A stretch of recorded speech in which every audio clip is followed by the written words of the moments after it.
அனைவருக்கும் அன்பான வணக்கங்கள். கேள்வி நேரம் நிகழ்ச்சிக்காக உங்கள் அனைவரையும் அன்போடு வரவேற்கின்றேன். இன்றைய கேள்வி நேரம் நிகழ்ச்சியில் நம்ம என்ன தலைப்பில் பாதிக்க போகிறோம் பார்க்கலாம். இன்று நம்ம விவாதத்திற்காக எடுத்துக்கொண்டிருக்கக்கூடிய தலைப்பின் பொருள் ராம்குமார் தற்கொலை நீடிக்கும் மர்மம். சுவாதி கொலை வழக்கு தமிழகத்தையே ஒரு உலுக்கிய ஒரு சம்பவமாக நடந்தது.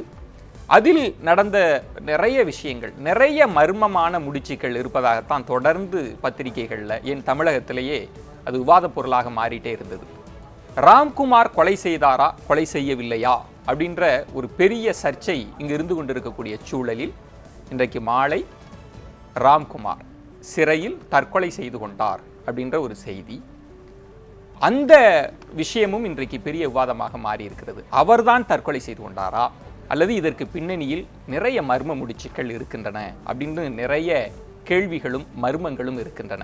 இதுதான் நம்ம இன்றைக்கு விவாதிக்க இருக்கிறோம். இரண்டு சம்பவங்களுமே துரதிர்ஷ்டவசமாக ஒரு சோகமான சம்பவமாக முடிந்திருக்கிறது. ஆனாலும் அவிழ்க்கப்படாத முடிச்சுக்கள் இருக்கின்றன. அதை பற்றித்தான் இதில் ரொம்ப ஆழமான இந்த தளத்திலேயே பயணித்து கொண்டிருக்கிற இந்த சம்பவத்தின் பின்னணியில் இருந்து நிறைய பேரை சந்தித்து இந்த வழக்கிற்கு பின்னணியில் இருக்கக்கூடிய மர்மங்களை பேசக்கூடிய கருத்தாளுநர்கள் இங்கு வந்திருக்கிறார்கள். நம்ம தொடர்ந்து பயணிக்கலாம்.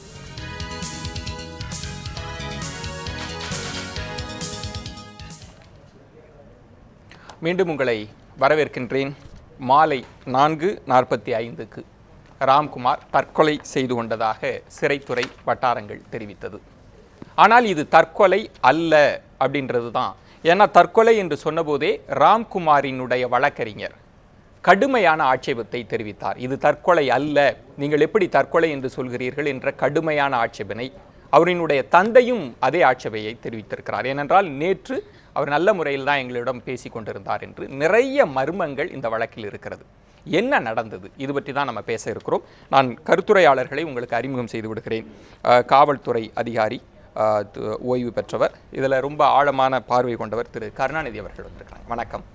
நாம் தமிழர் கட்சியிலிருந்து திரு அறிவுச்செல்வன் அவர்கள், விடுதலை சிறுத்தைகள் கட்சியிலிருந்து திரு வன்னியரசு, புலனாய்வு இதழில் ரொம்ப ஆழமான பார்வை கொண்ட திரு தராசு ஷியாம் அவர்கள் வந்திருக்கிறார்கள். அது மட்டுமல்லாமல் நம்மோடு இந்த வழக்கில் இதில் ரொம்ப சம்பந்தப்பட்ட ஒரு வழக்கறிஞரும் நம்மோடு இணைய இருக்கிறார். திரு கிருஷ்ணமூர்த்தி அவர்களும் இணைகிறார். அவரையும் வரவேற்கிறேன். அது மட்டுமல்லாமல் ராம்குமாரினுடைய தந்தையும் இந்த விவாதத்தில் கலந்து கொண்டு தன்னுடைய கருத்துக்களை தெரிவிக்க இருக்கிறார். எல்லோரையும் வரவேற்று இந்த விவாதத்திற்குள் செல்லலாம். தராசு ஷியாம் அவர்கள்ட்ட தான் துவக்கணும். இதே அரங்கத்தில் தான் ராம்குமார் கைது செய்யப்பட்ட போது இந்த கைதுக்கு பின்னணியில் இருக்கக்கூடிய மர்மம் என்னன்னு நான் முதல் கேள்வியாக உங்களிடம் தான் ஆரம்பித்தேன். ஆனால் இன்றைக்கு அவர் தற்கொலை செய்து கொண்டிருக்கிறார். இந்த தற்கொலையே பெரிய விவாதமாக மாறி இருக்கிறது. இந்த தற்கொலைக்கு பின்னணியில் இருக்கக்கூடிய ஒரு புலனாய்வு இதழில் நீங்க இருந்ததுனால அந்த கண் கொண்டு சொல்லுங்க, இதுல இருக்கக்கூடிய மர்மமா நீங்க எதை பார்க்கிறீங்க? முதல்ல ரெண்டு குடும்பத்துக்கு நம்ம ஆழ்ந்த இரங்கலை தெரிவிச்சிருவோம். ஏன்னா சுவாதியை இப்போ நம்ம நினைச்சு பார்க்கணும், ராம்குமாரையும் நினைச்சு பார்க்கணும். மரணங்கள் துக்ககரமானவை. எனக்கு இந்த மரணம் நான் என்னோட புலனாய்வு பத்திரிகை வரலாற்றில் இப்படிப்பட்ட ஒரு தற்கொலை நான் கேள்விப்பட்டதே இல்லை. உலக தற்கொலை தடுப்பு மையம் இதுல எல்லாம் ஒரு 10 காரணங்களை அவங்க வரிசைப்படுத்துறாங்க. இல்லை நமக்கெல்லாம் தெரிஞ்ச ஹேங்கிங், தூக்கு போட்டு சாகிறது, பாய்சனிங், இதுதான். எலக்ட்ரிசிட்டி மூலமாக சாகிறதே 10வது காரணம் தான். இந்த டாப் 10ல் கரண்ட் மூலமாக சாகிறதுங்கிறது 10வது காரணம். கஸ்டோடியல் டெத், அதாவது அது லாக்அப் டெத்தாக இருந்தாலும் சரி, இல்லைன்னா சிறைக்குள்ளே ஏற்படுற மரணமாக இருந்தாலும் சரி, அதையும் பல்வேறு அமைப்புகள் ஆராய்ஞ்சிருக்குது. அதில் மின்கம்பியை கடித்து மரணம் தற்கொலை அப்படிங்கிற ஒரு விஷயம் நான் என்னோட பத்திரிகை அனுபவத்தில் நான் பார்த்தது. ஒருவேளை அவர் ஏற்கனவே தற்கொலைக்கு முயன்றதாக காவல்துறை சொல்லியிருக்கிறாங்க. அப்போ தீவிர கண்காணிப்பில் இருக்கின்ற போது வேற ஆப்ஷனே இல்லாமல் அவர்களுக்கு வாய்ப்பே தராம இந்த மின்கம்பியை அவர் தேர்ந்தெடுக்கலாம் இல்லையா? அப்படி பார்க்க முடியாதா? ஏன்னா புழல் சிறை எனக்கு சென்ட்ரல் ஜெயில் வரைக்கும் போன அனுபவம் தான் உண்டு. இந்த புழல் சிறை 2006 வருது. எங்க பத்திரிகை காலத்துல இது கிடையாது. ரொம்ப நவீனமான, ஆசியாவிலேயே ரொம்ப பெரிய ஒரு விஷயம். இட்ஸ் அ கரெக்ஷனல் ஃபெசிலிட்டி அப்படின்னு தான் அதை சொல்றாங்க. 3000 பேருக்கு மேல இருக்கக்கூடியது. ரொம்ப பெரிய ஒரு 1.5-2 ஸ்கொயர் கிலோமீட்டர் பரப்பளவு, ஏராளமான ஏக்கர் நிலப்பரப்பு. இதுல நிச்சயமா ஒரு எலக்ட்ரிசிட்டி கம்பிகளோ எல்லாமோ ரொம்ப பாதுகாப்பான முறையில் தான் இருக்க முடியும். ரெண்டாவது, வாயில கடிச்சு மேலே இருக்கிற இன்சுலேஷன் வயரை கட் பண்ணுறதுங்கிறது அது ஹியூமன்லி இம்பாசிபிள். ஒரு நல்ல ஒரு தேர்ந்த எலக்ட்ரீஷியன் கூட சாதாரண வயர் இருக்கு இல்லையா, வீட்டு வயரு சிரமம், அதை கடிச்சு இழுக்கிறதுக்கே சிரமப்படுவாங்க. கட்டிங் பிளேயர்ஸ் வச்சு தான் இழுப்பாங்க. இது வாயிட்டு எப்படி ஒரு கைதி? அது நம்ம தொடர்ந்து பேசலாம். ராம்குமாரினுடைய தந்தையும் நம்மோடு இணைஞ்சிருக்கிறார். இந்த மாதிரியான சோகமான நேரத்தில் உங்களிடம் கேள்வி கேட்பது அது ரொம்ப சங்கடமாக தான் இருந்தாலும் உங்களுடைய கருத்தை தெரிவிப்பதற்காக நான் கேட்கிறேன். நேற்று சந்தித்ததாக அவருடைய வழக்கறிஞர் சொல்றாருங்க ஐயா. என்ன மனநிலையில் நேற்று அவர் இருந்தார்? என்ன என்ன என்ன என்ன ஓட்டத்தில் அவர் சிறை கம்பிகளுக்கு பின்னணியில் இருந்தாருங்க ஐயா? சொல்லுங்க ஐயா. நல்ல மனநிலையில நல்ல முறையில் தான் இருந்தான் அவன். இருந்தோம்னா பார்த்துட்டு எங்களுக்கும் நேற்று இன்ஃபார்ம் பண்ணாங்க. பையனுக்கு திங்கக்கிழமை நாங்கள் பெட்டிஷன் போட போகிறோம். இந்த மாதிரி அவனுக்கு திங்கக்கிழமை அன்னைக்கு வந்து அவனுக்கு வந்து சாமியனுக்கு மனு போட போகிறாங்க கோர்ட்டில். அதைத்தான் சொன்னாங்க. இன்னைக்கு 80 நாள் ஆச்சு. ஏற்கனவே இது வந்து சதி திட்டத்தில் வந்து என் பையனை வந்து கொண்டுட்டாங்க. கொல்லக்கூடிய காரணத்தை தான் வச்சு கொண்டிருக்காங்க. வேற எந்தமான எதுவுமே இது கிடையாது. ஏன்னா அதனால நான் சிபிஐக்கு எல்லாம் இது பண்ணி தான் என் பாடி வந்துட்டு நான் பள்ளியில் வாங்க மாட்டேன் அவங்கள்ட்ட. அந்த கழுத்து அறுத்த சம்பவமே கூட நிறைய விவாதமா மாறிச்சு. ஏன்னா அவர் அதற்கு பிறகு உங்களிடம் பேசி இருக்கலாம். அதுலயும் சந்தேகத்தை எழுப்புறாங்களே காவல்துறையின் மீது. அதை எப்படி பார்க்கிறீங்க? கழுத்தறுத்த விஷயம் அவர்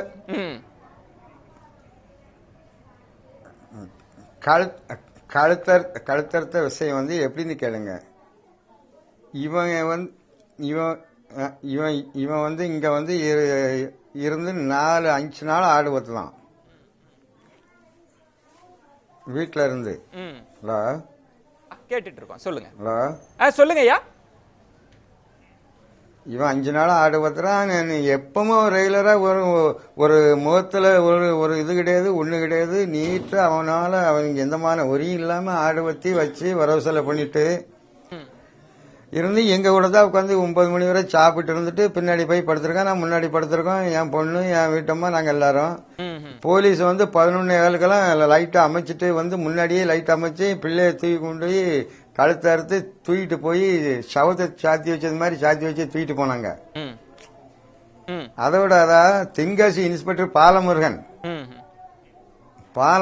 தான் இதை வந்து என் பையனுக்கு ஆம்புலன்ஸ் கூப்பிட்டா நேரம் ஆகும்னு டக்குன்னு தூக்கி தென்காசி சிஹெச்சி கொண்டு போய் அங்க இருந்து நேர எங்க ஐக்கிரவுண்டுக்கு கொண்டு போறாங்க, நெல்லை ஆஸ்பத்திரிக்கு. கொண்டு வர வழியில என் பொண்ணுகிட்டையும் அங்க என் வீட்டம்மாட்டையும் இங்க இருந்து அங்க வேற வேனுக்குள்ளேயும் வச்சு இந்த மாதிரி உங்க அண்ணன் எவ்வளவு நாள் நோம்பு இருந்தான், இவ வந்து எவ்வளவு நாள் உங்க வீட்டுல இருந்தா நோம்பு இருந்தா, இதைத்தான் கேட்டுக்கிட்டே இருந்திருக்காங்க. அங்க இருந்து ஹாஸ்பிட்டலுக்குள்ளேயும் போய் அதைத்தான் கேட்டிருக்காங்க. சரிங்கய்யா, நம்ம தொடர்ந்து பேசலாம். அதே மாதிரி இடவெளியில கொண்டு போய் ஹாஸ்பிட்டல் கொண்டு விட்டுட்டு வெறும் 200 ரூபாய் கொடுத்து சொல்லுங்க சொல்லுங்க சொல்லுங்க சொல்லுங்கய்யா சொல்லுங்க சொல்லுங்க 200 ரூபாய் கொடுத்து ஹாஸ்பிட்டல்லையும் கொண்டு போய் விட்டுட்டு 200 ரூபாய் கொடுத்து நீங்க எப்படி போய்க்காங்க அப்படின்னு சொல்லிட்டு அவங்க வாட்டுக்கு பையனை தூக்கிட்டு நேர சென்னைக்கு அழைச்சி கொண்டு வருவாங்க. இதுதான் நம்ம பேசுவாங்க ஐயா. திரு வன்னியரசு, இந்த இந்த தற்கொலையோ ஒருவேளை இதற்கு பின்னணியில வேற காவல்துறையோ சிறை அதிகாரிகளோ இருந்தா அதுவே பெரிய விஸ்வரூபமாக வெடிக்குன்றது சிறை அதிகாரிகளுக்கோ காவல்துறைக்கோ தெரியாதா? அப்படி தெரிந்தும் கூட நீங்க ஏன் அந்த சந்தேகத்தை எழுப்புறீங்க?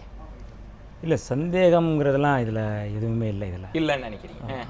இது வந்து உறுதியாக வந்து இது படுகொலை தான் அப்படிங்கிறது நாங்கள் வந்து இதில் வந்து சொல்கிறோம். ஏன் அப்படின்னா, இப்போ நான் வந்து சிறையில் இருந்தவன் தான். நான் 2.5 வருஷம் வந்து ஆயுள் சிறைவாசியாக இருந்து தான் வெளியில் வந்திருக்கேன். சிறையினுடைய அதனுடைய என்ன அதனுடைய கட்டமைப்பு என்னன்னு எனக்கு நல்லா தெரியும். சிறையில் வந்து நம்ம மரியாதைக்குரிய ஆசிரியர் சியாம் அவர்கள் சொன்னது போல் சிறையில் வந்து இப்படி வந்து தற்கொலை அப்படிங்கிறது வந்து நான் இந்த மாதிரி பண்ணதில்லை. ஒரு அதுவும் என்னென்னா நீதிபதி நரசிம்மன் அவர்களுடைய கமிட்டியினுடைய பரிந்துரைப்படி தான் வந்து புழல் சிறை கட்டப்படுது. ரொம்ப விரிவாக இருக்கணும், நல்ல வசதியாக இருக்கணும் அப்படின்னு சொல்லி தான் அதை கட்டுறாங்க. அப்படி கட்டப்பட்ட இடங்களில் இப்போ எந்த சிறையில் நீங்கள் போய் பார்த்தா கூட வயர் வந்து வெளியில் பெருசாக தொங்காது, ரொம்ப உயரமாக தான் இருக்கும். எங்கள் வயர் வெளியிலே தொங்காது, உள்ளே தான் இருக்கும். அப்போ அதுவே முதல்ல தவறு. இதில் வந்து என்னென்னா வந்து இந்த அறிவிப்பே வந்து முதல்ல வந்து ஃபுட் பாய்சனில் தான் செத்த ஆரம்பியில் தான் ஃபஸ்ட்டு வந்து செய்தி வருது. ஒரு தொலைக்காட்சியெல்லாம் அதெல்லாம் போட்டாங்க. அவங்க அப்பாவுக்கு அப்படிதான் சொன்னதாக சொல்கிறாங்க. இது மத்தியானத்திலிருந்தே வந்து இந்த மாதிரி வந்து தற்கொலை முயற்சின்னு மத்தியானத்திலிருந்தே செய்தி வந்து வெளியில் வந்துருச்சு. 4:45க்கு அதிகாரப்பூர்வமாக அறிவிக்கிறாங்க இவங்க. முன்னாடியே வந்து மத்தியானம் உணவுக்கு இடைவெளியிலே வந்து சாப்பிட வரல, வந்து உள்ளே கிடக்க அப்படிங்கிறத சொன்ன செய்தி. திடீர்னு வந்து வயறு கடிச்சு இறந்ததாக வந்து சொல்கிறாங்க. இப்போ இந்த 2 செய்தி வந்து இவங்க அறிவிக்கிறதுலே தடுமாற்றம் இருக்குது. அதில் வந்து ஏதோ வந்து அவங்க எப்படி அறிவிக்கிறதுன்னு தெரியாமல் குழப்பம் பண்ணி தான் இவங்க வந்து இதை பண்ணியிருக்கிறாங்க. 1. 2வது, இந்த கைதிலிருந்தே நம்ம வந்து இந்த ராம்குமார் கைதிலிருந்தே பல குழப்பங்கள் இருக்குது. நீங்கள் வந்து கைது செய்யப்பட்ட உடனே அவருக்கு ஆதரவாக வந்து பிஜேபியை சேர்ந்த பிஜேபியுடைய மூத்த தலைவர் ராஜாவுக்கு நெருக்கமாக இருக்கிற கிருஷ்ணமூர்த்தின்னு ஒருத்தர் அவர் வந்து இதுக்கு ஆஜராகிறாரு. அவரே நம்ம விவாதத்தில் அதான் நம்ம சொல்கிறேன் என்னன்னா அது வந்து அது இன்னைக்கு வரை அது வந்து விளக்கப்படலை. ஏன் வந்து நீங்கள் வந்து அவரை வந்து அவர் ஆஜரானாரு, ஏன் விலகினாரு அப்படிங்கிறது வந்து திருவண்ணி நான் கேட்டுறேன். ஆனால் அதற்கு முன்பு அவங்க தந்தையார்கிட்ட பேசிடுவோம். ஏன்னா அவருக்கு ஒரு நெடுநேரம் இருக்கக்கூடிய மனநிலையில் இல்லைன்னு சொன்னாங்க. ஐயா, உங்களுடைய சோகத்தை என்னால் புரிஞ்சுக்க முடிகிறது. நான் உங்களிடம் கேட்கிறதுங்க ஐயா, இனி என்ன எதிர்பார்க்குறீங்க? ஏன்னா உங்கள் மகன் தற்கொலை செய்து கொள்ளலை அப்படின்றப்ப என்ன எதிர்பார்க்குறீங்கய்யா? உங்களுடைய கோரிக்கை என்னவா இருக்குங்கய்யா? பையன் வந்து தற்கொலை பண்ணலை. என் கோரிக்கை வந்து நான் சிபிஎஸ்சிடிக்கு விட்டு இது பண்ணி பாடி நாங்கள் வாங்க போகிறது இல்லை. பாடி வந்து நாங்கள் வாங்க போகிறதில்ல. ஆனால் அதே மாதிரி சிபிசிடி விசாரணை வச்சு இது என்ன முடிவுன்னு தெரியாத அளவுக்கு சென்னையிலேருந்து பாடி ஊருக்கு வராது. ராம்குமார் வந்து ஏன்னா கைதுக்கு பிறகு வெளி உலகத்தோடு பேசல, ஆனால் அவர் சிறையில இருந்தப்ப உங்கள்கிட்ட சில விஷயங்களை சொல்லி இருக்கலாம். அது தமிழக மக்களே அவரை நினைச்சிட்டு இருக்கலாம். ஏதாவது அவர் சொல்லணும்னு ஆசைப்பட்ட விஷயம்னா நீங்க பகிர்ந்துக்கலாம் ஐயா. ராம்குமார் சொல்ல விரும்பிய விஷயம்னு என்னன்னு அவங்க வந்து எதுவுமே சொல்லதுக்கு விரும்பல. ராம்குமார் வந்து அவன் வந்து நல்லவன் அப்படின்னு தான் நான் இன்னைக்கும் சொல்லதான் ஊர் மக்கள் உலக மக்கள் ஊரன்னு சொல்லும். அவனுக்கு இதுக்கும் எந்த சம்மந்தமுமே கிடையாது. தேவையில்லாம நல்ல பணக்காரனை வச்சு இது பண்ணிட்டு இப்ப பணத்தை வாங்கிக்கிட்டு அரசு வந்து நம்மளை இந்த மாதிரி என்னைய கொடுமைப்படுத்துது. என் பிள்ளையும் கொண்டுட்டாங்க. அதை பத்தி நான் ரொம்ப வன்மையாக கண்டிக்கிறேன். அது இருக்கட்டும். என்ன நன்றிங்க ஐயா. ஏன்னா இந்த மாதிரியான சூழல்ல உங்கள்கிட்ட நான் நிறைய கேள்விகளை கேட்க விரும்பல. இருந்தாலும் நீங்க கலந்துட்டது ரொம்ப நன்றிங்கய்யா. ரொம்ப நன்றிங்கய்யா. அறிவுச்செல்வன், இந்த வழக்கின் ஓட்டத்தில் இயல்பாக உங்களுக்கு எழக்கூடிய சந்தேகம்னு நீங்கள், ஏன்னா நம்ம அப்படி முற்றாக காவல்துறையோ சிறை அதிகாரிகளையோ ராம்குமாருக்கு எதிர்த்தரப்பில் நிறுத்திட முடியுமா? முழுமையாக இந்த அமைப்பே ராம்குமாருக்கு எதிராக செயல்பட்டதுன்னு சொல்லிட முடியுமா? நிறுத்த முடியும். இது வந்து காவல்துறை மரணம் தாண்டி லாக்அப் டெத்லாம் தாண்டி இது ஜுடிஷியர், இது வந்து நீதித்துறை மரணம் தான். ஏன்னா அங்கிருந்து ஜுடிஷியல் கஸ்டடி, சிறை என்பது நீதித்துறையுடைய கட்டுப்பாட்டில் உள்ளதான். ஏன்னா அந்த சிறைக்குள் நடந்திருக்க மரணம் இது வந்து அண்ணன் சொன்ன போது கொலை, திட்டமிட்ட கொலை. ஏன் அப்படி சில காரணங்களை வழக்கறிஞரா என்னால் சில காரணங்கள் சொல்ல முடியும். இந்த வழக்கு சுவாதி கொலை வழக்குங்கிறது இதுவரைக்கும் இல்லாத ஊடகங்களில் மிகவும் விவாதிக்கப்பட்ட வழக்காக இருந்துச்சு. இன்னும் சொல்லப்போனால் இங்கே நியூ ஜெனரேஷன்ட்ட பேசப்படுற வழக்காக இருந்தது. அப்போ அது சம்மந்தப்பட்ட ஒரு குற்றஞ்சாட்டப்பட்டிருக்க நபரை பேச விடக்கூடாதுங்கிறத ஆதியை தொடங்கி இன்னை வரை தெளிவாக இருந்திருக்கு. இன்னொன்று ரொம்ப முக்கியம், இந்த மரணம் நடந்த நாள் ஞாயிற்றுக்கிழமை. ஒருவேளை திங்கள் செவ்வாய் போது நடந்திருந்தா வழக்கறிஞர் சந்திச்சிருப்பார். முதல் நாள் அவர் அப்பா அம்மா யார் உறவினர்கள் சிறையில் சந்திக்க வாய்ப்பு இருக்கு. நான் நேற்று சந்தித்தேன், இன்னைக்கு சந்தித்தேன், அதுக்கான காரணங்களே இல்லாமல் ஞாயிற்றுக்கிழமை நடந்திருக்குது இந்த செயல் ஒன்று. இன்னொன்று, இந்த இடத்த சந்தேகத்து என்னன்னா, முதலில் கழுத்தறுப்பு எக்காரணம் கொண்டும் இந்த இளைஞன் வாய் திறந்து விடக்கூடாது என்பதில் உறுதியாக காவல்துறை பயணிச்சிருக்கு. ஏன்னா 80வது நாள் 90 நாளுக்கு அடுத்து சார்ஜி பிரேமநாட்டா உறுதியாக நீதித்துறை வந்து அவனுக்கு ராம்குமாருக்கு பிணை கொடுக்கும். பிணை கொடுக்கிற சூழல் வெளியே வந்தால் பேசப்படுகிற பொருளாக இது ஆயிரும். ஏன்னா ஏற்கனவே திலீபன் மகேந்திரனோட கைது, திலீபன் சாதாரண ஒரு மர்டர் கேஸில் ஒரு குற்றச்சாட்டப்பட்டிருக்க நபரோ தொடர்புடைய சாட்சிகளோ ஒரு செல்போனில் ஒரு எவிடன்ஸ் வந்தால் துருவி விசாரிக்கிற காவல்துறை திலீபன் மகேந்திரன் வைத்த ஆதாரங்களுக்கு திலீபன் மகேந்திரன் கைது செய்யப்பட்டார். ஆனால் பேருக்கு ஒரு என்கொயரி கருப்பு முருகானந்த மேல் நடத்தப்படலை. அதே திலீபனை கருப்பு முருகானந்தத்துடைய பிஜேபி நபர்கள் அந்த தெருக்களை அடிச்சு விரட்டினாங்க. இதுவரைக்கும் எந்த இதுவுமே அதை பற்றி பேசுவதற்கு முன்பாக திரு அறிவுச்செல்வன் ஒரே ஒரு கேள்வி. ஏன்னா இப்ப சிறைக்குள் இருக்கிற போது இந்த மாதிரி மீடியா அட்டென்ஷன் இருக்கிறப்ப நிறைய கைதிகள் வந்து ஒரு ஸ்ட்ரெஸ்ஸுனால தற்கொலை செய்து கொண்ட நிகழ்வுகளை ராம்குமாருக்கு அது இருக்க வாய்ப்பு இல்லை. ஏன்னா நீங்க சொல்ற ஸ்ட்ரெஸ், அந்த மன அழுத்தங்கிறது முதல் 20 நாள் இருந்திருக்கலாம். சிறை அவருக்கு ஒரு பழக்கப்பட்டு 80வது நாள், இன்னும் 10 நாள் வெளியே போயிட மாட்டோமா, உண்மையை சொல்லிட மாட்டோமாங்கிற ஆதங்கம் தான் இருக்கு. வெளியே போகிற அந்த மனநிலை உளவியல் ரீதியாகவே சிறைக்கு அடைக்கப்பட்ட போது அந்த பயம் இருக்கு. சிறைக்கு கொண்டு வந்திருப்பாங்க, நம்ம என்ன பண்ண போதுன்னு. 80 நாள் அந்த சிறையில பழகி இன்னும் 10 நாள் வெளியே போயிருங்க மனநிலை எப்படி தற்கொலை சொல்ல முடியும்? திட்டமிட்டு இந்த இளைஞன் பேசிவிடக்கூடாது, பேசினால் இது பல்வேறுடைய நபர்களுடைய உண்மை முகம் வெளியே வருங்கிறதுக்காகவே திட்டமிட்டு செய்யப்பட்ட கொலை. சிபிஐ என்கொயரி வந்தா கூட இதுல உண்மை வெளியே வரான்னு நம்புறேன். ஏன்னா தொடர்புடைய கட்சி, நான் குற்றச்சாட்டு விரும்புகிறேன், பாஜகவுக்கு தொடர்பு இருக்க குற்றச்சாட்டு விரும்புறேன். அது பதில் சொல்லிட்டவங்க. இல்ல இல்ல அதனால இல்ல அதனால அதுக்குள்ள போக வழக்கறிஞர் போயிடலாம். அதனால வந்து ஏன்னா சமூக ஊடகங்கள் தொடர்ந்து எழுது, ஏன் பிஜேபி வளர்ந்துருக்கு, ஹெச் ராஜா பேசினார்கள், தொடர்ந்து வாதங்கள் இருக்கு. குறிப்பா அந்த கொலை நடந்த அடுத்தனுடைய இந்த வழக்கில் பாருங்க, ஒரு தரப்பில் திருமாவளவன் அவர்களும் இதுக்கு சிபிஐ விசாரணை தேவைன்னு சொல்றார்.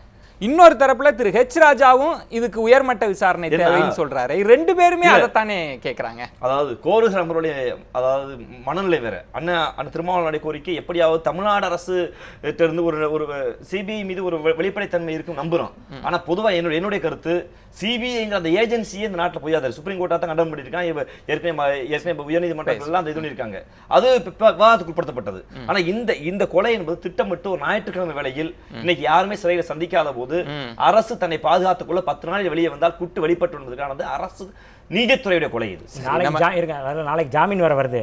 இதுல என்ன ரொம்ப முக்கியமானதுன்னா, ராம்குமார் வந்து கண்காணிப்புக்குட்பட்ட இடத்துல தான் வச்சிருக்காரு. அவர் வந்து சும்மா மற்ற கைதிகள் மாதிரி இல்லை, அவர் வந்து ஒரு மருத்துவமனையில் தனி சிறையில் வந்து 2 பேர் தனிமை சிறையில் தான் வச்சிருக்கிறாங்க.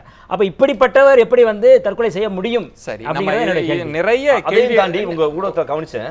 ராம்குமாரை அவர் தந்தை சந்திக்கிற போது கூட சாதாரண கைதியா சந்திக்க விடல. அவங்க அந்த கேட்டுக்குள்ள நின்று சூப்பரண்ட் ஆபீஸ்ல உட்கார்ந்து தான் தந்தை சந்திச்சாரு. எந்த விஷயத்தையும் பேசிடக்கூடாது. வழக்கறிஞர் சந்திப்பு கூட பொதுவா இதெல்லாம் சிறையில வந்து நடவடிக்கை இல்லையா? இப்படி இருப்பது இல்லையா? ஆமா, விசாரணை கைதி சந்தித்து பேசுகிற போது வழக்கறிஞர் தான் நேரா உட்கார்ந்து பேச முடியும். எந்த விசாரணைக்கு உறவினராக இருந்தாலும் யாரா இருந்தாலும் கம்பிகளுக்கு பேசணும். ஆனா ராம்குமாரை சந்திக்கிற போது தன் அப்பாவே அருகில் சந்திக்க வச்சாங்க. பக்கத்தில் காவல்துறை உட்கார்ந்துருந்தாங்க. நடந்தா இல்லையா? நம்ம நிறைய கேள்விகள் இருக்கிறது. முன்னாள் காவல்துறை அதிகாரியிடம் இருந்து தான் நம்ம நிறைய இதற்கான மர்மத்திற்கு பின்னணியில் இருக்கக்கூடிய விளக்கங்களை கேட்டு தெரிந்து கொள்ள முடியும். ஒரு சிறிய விளம்பர இடைவேளைக்கு பிறகு பொறுத்திருங்கள்.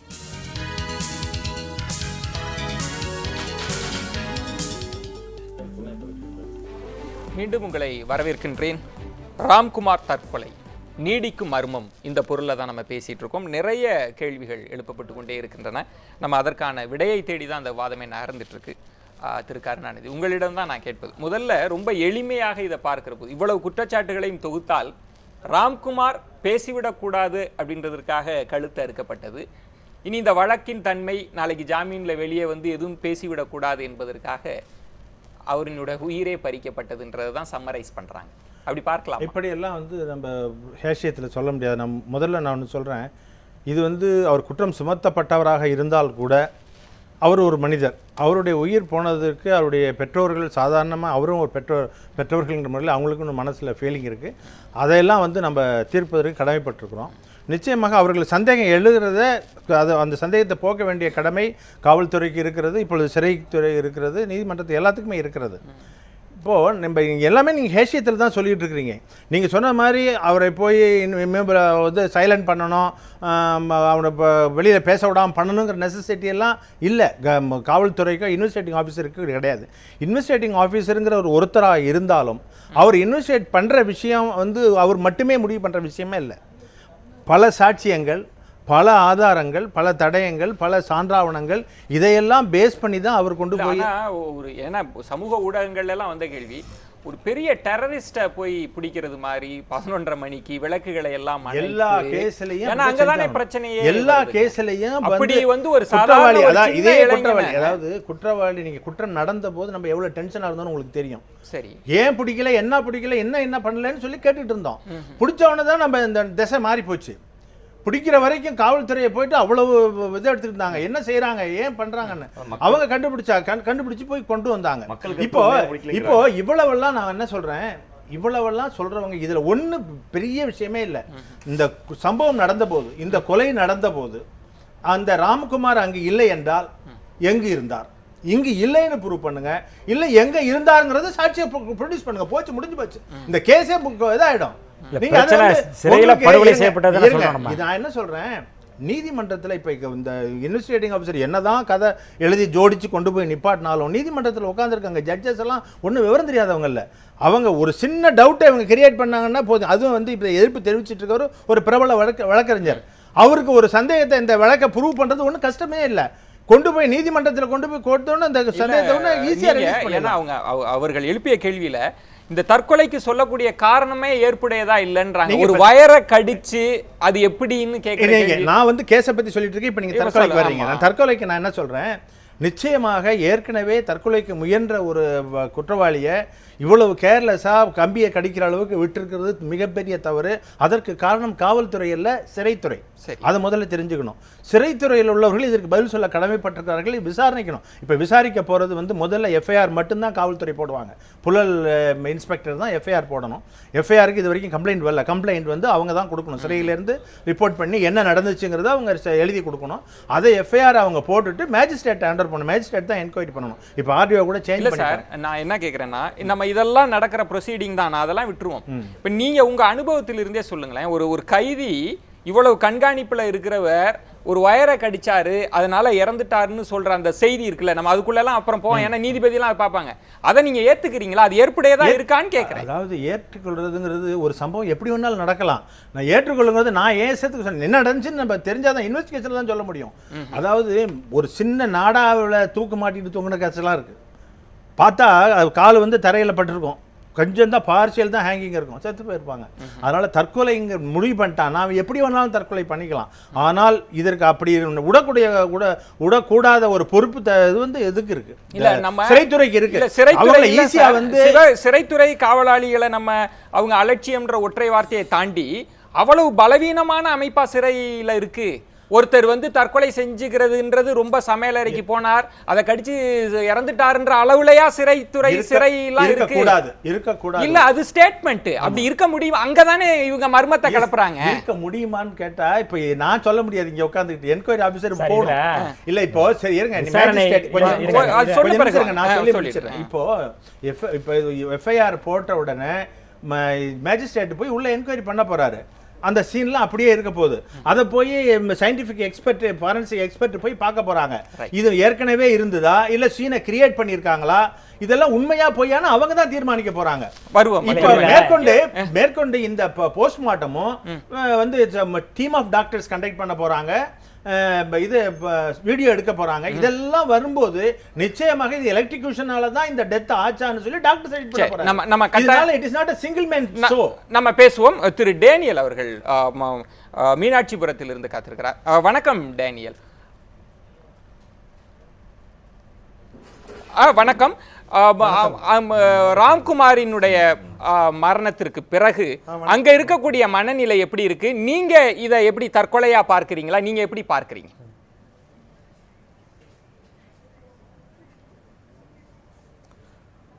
இங்க உள்ள மக்கள் வந்து என்னன்னு பாக்குறீங்கன்னா, ஒட்டுமொத்தமாக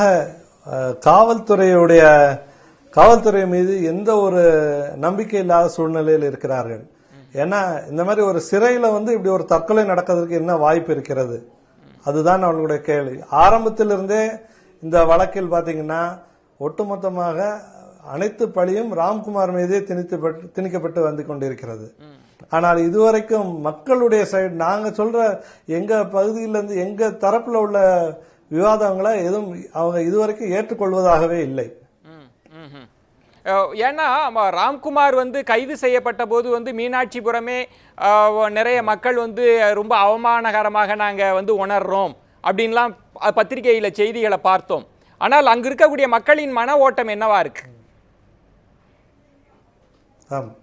ஏன்னா அவர் சின்ன வயசுலேருந்தே வளர்ந்த விதத்தை நீங்க பார்த்திருக்கலாம். சொல்ல போனா ராம்குமார் அந்த மாதிரி பையனே கிடையாது. ஆமா ஆமா. இல்ல அந்த மாதிரி இந்த ஊர்ல வந்து அனைவருமே சொல்றாங்க அந்த மாதிரி பண்றதுக்குள்ள பையனே கிடையாது. அவ்வளவு அமைதியான பையன், அவன் வரதும் தெரியாது போறதும் தெரியாது, அந்த மாதிரி இருக்கிற பையன் செய்யறதுக்கு வாய்ப்பே கிடையாதுன்றதுதான் இங்குள்ள அனைவருடைய கருத்தாகவும் இருக்கிறது. இப்ப ஒட்டுமொத்தமாக மக்கள் அனைவரும் ஒன்றாக ராம்குமாருடைய இதில் ஒன்றாக நின்று இது கண்டிப்பாக போராடி இதற்கான நியாயத்தை பெற வேண்டும் என்பதில் தெளிவாக இருக்கிறார்கள். சரி, நம்ம தொடர்ந்து பேசலாம். திரு கிருஷ்ணமூர்த்தி, நீங்க ரொம்ப வெகு நேரமா காத்துட்டு இருக்கிறீங்க. நீங்களும் சில மர்மங்களை, சந்தேகங்களை கைதின் போதே எழுப்புனீங்க. இந்த தற்கொலையை எப்படி பார்க்கிறீங்க நீங்க? இது தற்கொலை தானா அப்படின்னு நினைக்கிறீங்களா, இல்ல இந்த சாவுக்கு பிறகு பின்னணியில ஏதாவது அரசியல் பாயிண்ட்? இல்ல இல்ல இல்ல இது இது இது இது இல்ல இல்ல இது வந்து judicial police prison encounter come murder.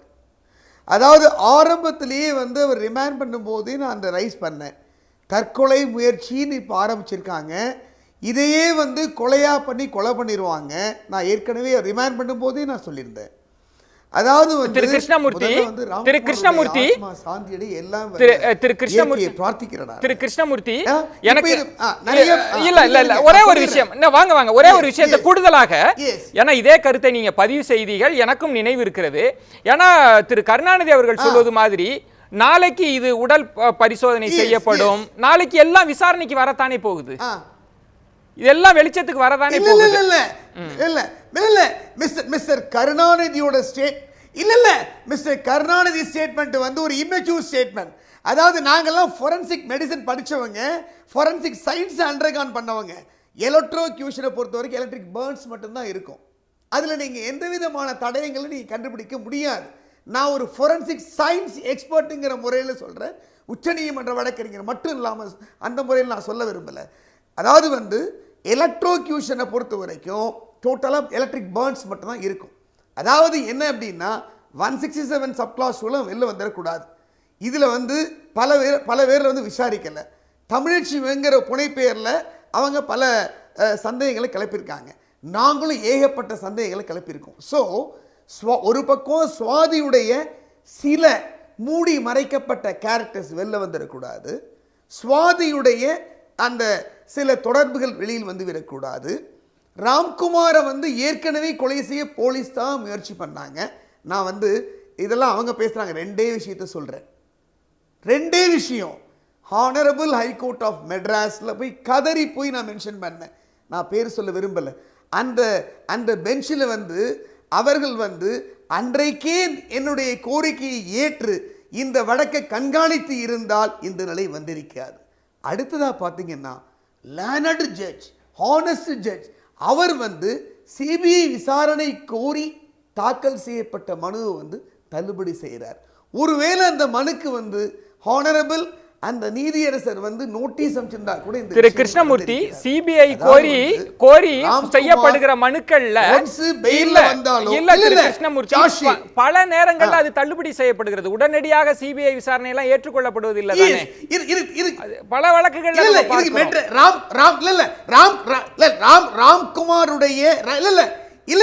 ராம்குமாருடைய இந்த மரணத்திற்கு தமிழ்நாடு அரசு மாத்திரமல்ல, மேஜிஸ்ட்ரேட் கோபிநாத்தும் ரெஸ்பான்சிபிள், தமிழக அரசும் ரெஸ்பான்சிபிள். அன்னைக்கே டிஜிபி என்ற கமிஷனர் ராஜேந்திரன் அன்னைக்கே என்ன சொன்னாரு, அக்யூஸ்ட் ஃபிக்ஸ் பண்ணிட்டோம்னு சொல்றாரு. இப்போ டிஜிபியா இருக்காரு, அவரும் ரெஸ்பான்சிபிள். ஆனரபிள் மெட்ராஸ் ஹைகோர்ட்டும் ரெஸ்பான்சிபிள்.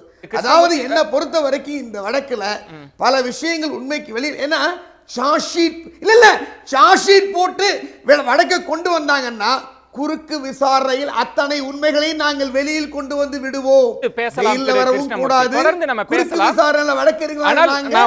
அந்த உண்மைகளை கொண்டு வரக்கூடாதுங்கிறதுக்காக நான் ஒன்றை பதிவு செய்து கொள்கிறேன்.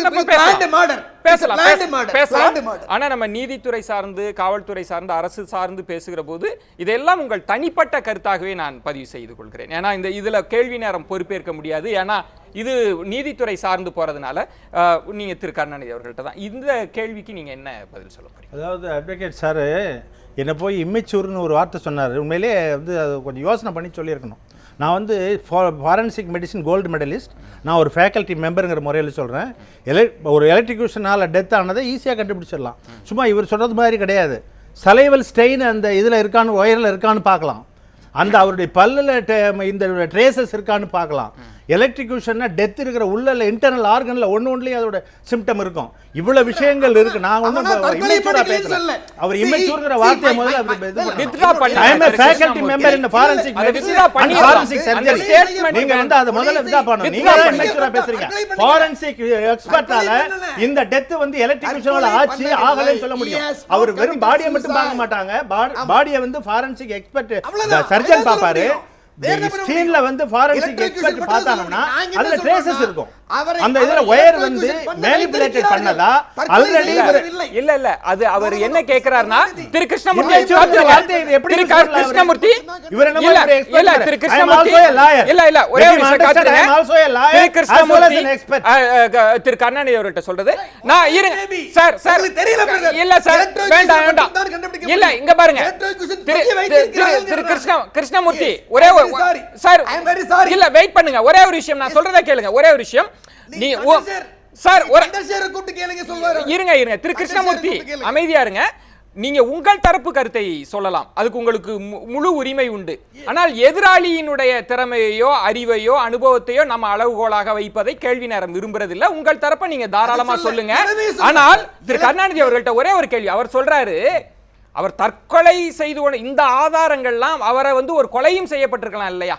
நீங்க சொல்ற ஆதாரங்கள்லாம் சரிதான், ஆனா அவர் கொலை செய்யப்பட்டிருக்கலாம் இல்லையா? ஒரு மின் வயரை வச்சு கடிக்க வச்சிருக்கலாம்ன்றதுதான் அவருடைய கேள்வி. அப்படிதானே அவர் கொண்டு போறாரு. அப்படி சொன்னா அதுக்கு சர்க்கம்ஸ்டன்ஷியல் எவிடன்ஸ் தான் ப்ரூவ் பண்ணணும்.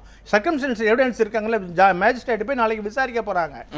உள்ள அப்படியே வந்து அவரு சொல்றது அப்படி சொல்லல, கண்டுபிடிக்கவே முடியாது, உடல்ல எந்த ஆதாரமும் இருக்காதுங்கிறாரு. அப்படியெல்லாம் இருக்க சான்ஸ் இல்லை.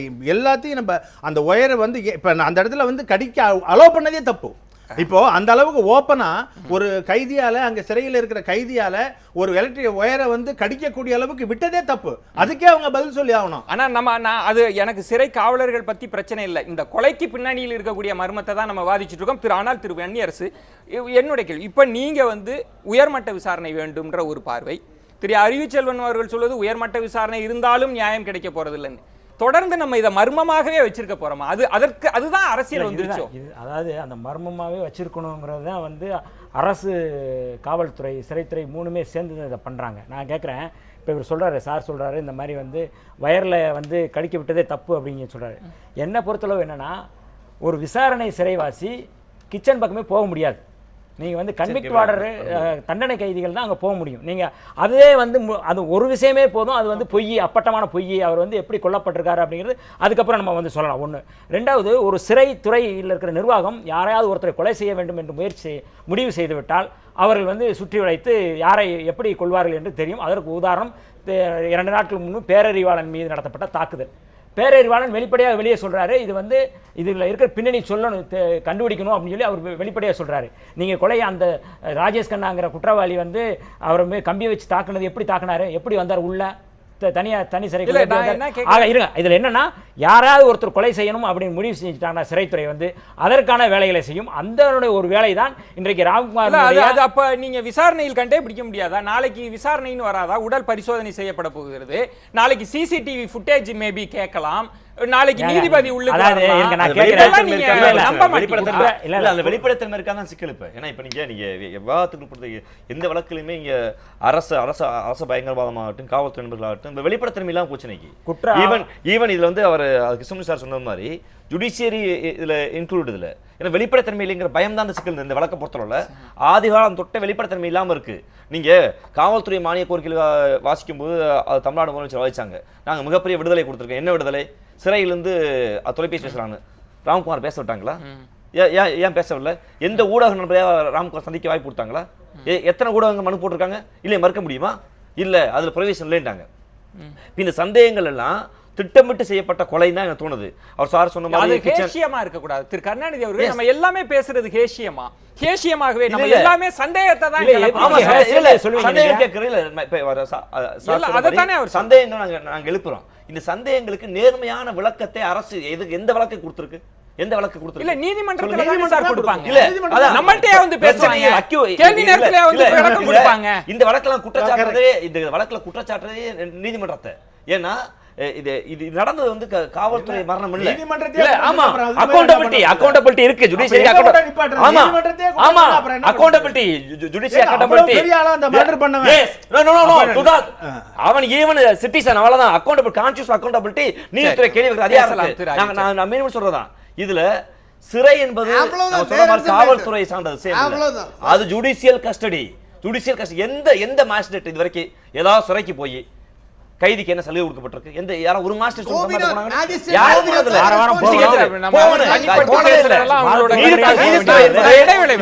இடைவேளை விட்டுட்டு வருகிறேன். ஆனால் நம்ம தொடர்ந்து ஒரு பெரிய இன்ஸ்டிடியூஷன் நம்ம தொடர்ந்து பேசுவது, உங்களுக்கு அரசியல்ல நம்பிக்கை இல்லாமல் இருக்கலாம், காவல்துறையின் மீது நம்பிக்கை இல்லாமல் இருக்கலாம், கடைசி நம்பிக்கையாக நீதிமன்றங்கள் தான் இருக்குன்னு பல நேரங்களில் பேசுறப்ப நீதித்துறையின் மீதே சந்தேகம் வலுக்குகிற போது இது இந்த இவ்வளவு சந்தேகங்களும் எழுப்பப்படுவதற்கு பின்னணியில் என்ன இருக்கிறது, அது பற்றியும் பேச வேண்டி இருக்கிறது. தராசு ஷியாம் காத்திருக்கிறார், பேசலாம். ஒரு சிறிய விளம்பர இடைவேளைக்கு பிறகு பொறுத்து.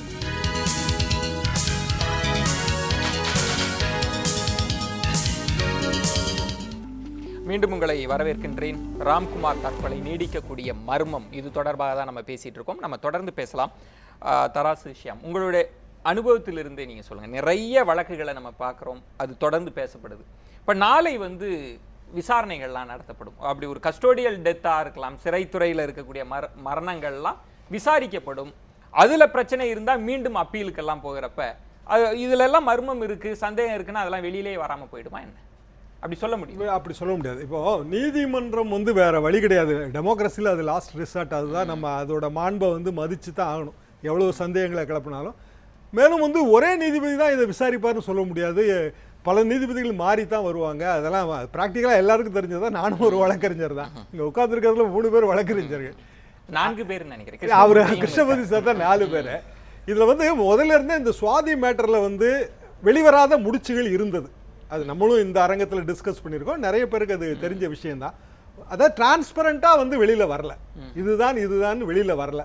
அதுக்கு என்ன காரணம்னு நம்மளால் புரிஞ்சுக்க முடியல. நீங்கள் சொன்ன மாதிரி வந்து ராஜாவும் வந்து நடுநிலையான விசாரணை வேணும்னு கேட்குறாரு, எதிர்த்தரப்பும் விசாரணை வேணும்னு கேட்குது. அரசு கையில் இருக்கிற ஒரே வழி என்னன்னா உண்மையிலே அப்படி ஒரு விசாரணை கொடுத்துட்டு போயிடலாம். இப்போ இந்த பிரச்சனை இல்லை, ஏன்னா நாளை சிபிஐயே பண்ணாலும் கூட திரு அறிவுச்செல்வன் என்ன சந்தேகத்தை எழுப்புவாருன்னா, நான் சிபிஐயே நம்ப மாட்டேன். ஏன்னா அந்த சந்தேகம் இன்னும் போகுது. அது டெல்லியை நோக்கி மத்திய அரசுடைய தான் மாறி போகுது. ஏன்னா அப்போ ஏன்னா ஏன் சொல்லிடுறேன்னா,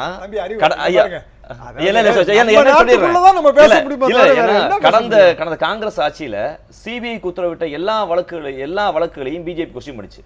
சிபிஐ விசாரணை நியாயம் நடக்கலன்னு. அப்படியே எப்படி ஒரே நாள் புதிய வழக்கறிஞர்ன்றதுனால நான் 2 பேருக்குமே கேட்கிறேன். இப்போ நாளை ஒரு வாதம் வைக்கப்படுது, நாளைக்கு விசாரணைனா எல்லாமே நீதிமன்றத்துல சப்ஸ்டான்ஷியேட் பண்ணணும். இல்ல நான் அத மறுக்கல, எல்லாமே ஆவணமா தரணும். இல்ல நான் மறுக்க முடியாது. இல்ல நான் அத மறுக்கல. அது எந்த இதுல ஒரு வழக்கறிஞர்னால அது படம் ஆஃப் ப்ரூஃப் தான் ஏகப்பட்ட விஷயங்கள் இருக்கு. இன்னொன்னு இன்னைக்கு அதாவது ஜுடிஷியல் கஸ்டடி கொடுத்த அதை எழும்பூர் நீதிபதி நாளைக்கு வழக்கு விசாரிக்க போறதில்ல. ஏன்னா இது வந்து மாவட்ட நீதிபதிக்கு போகும். அதெல்லாம் பல்வேறு வாதங்கள் இருக்கு. அது கமிட் ஆகணும், அதுக்குள்ள 1000 சிக்கல் இருக்கு. ஆனா தொடர்ந்து இந்த பூதாகரமா ராம்குமார் பிடிபட்டதிலிருந்து அவரை பேசாம வச்சிருக்க காரணம் அந்த முடிச்சுகள் பப்ளிக் கேட்கிற கொஸ்டின் இருக்குல்ல, குறைஞ்சபட்சம் அக்யூஸ்ட பிக்ஸ் பண்ணிட்டேன்னு சொன்ன ஐயா ராஜேந்திரன், அதுக்கடுத்து விவாதங்களை தொடர்ந்து எதுக்கு இது விவாத பொருள் ஆக்குச்சு, எதுக்கு இந்த முடிச்சுகள் அவுக்கலேன் தான். திரு தராசுஷாம், நம்ம இந்த வழக்கை ஊடகம் கவனிச்சதுனால பதில உடனடியாக எதிர்பார்க்கிறோம். பல வழக்குகள் எல்லாம் உடனடியாகவே யாரும் பேசி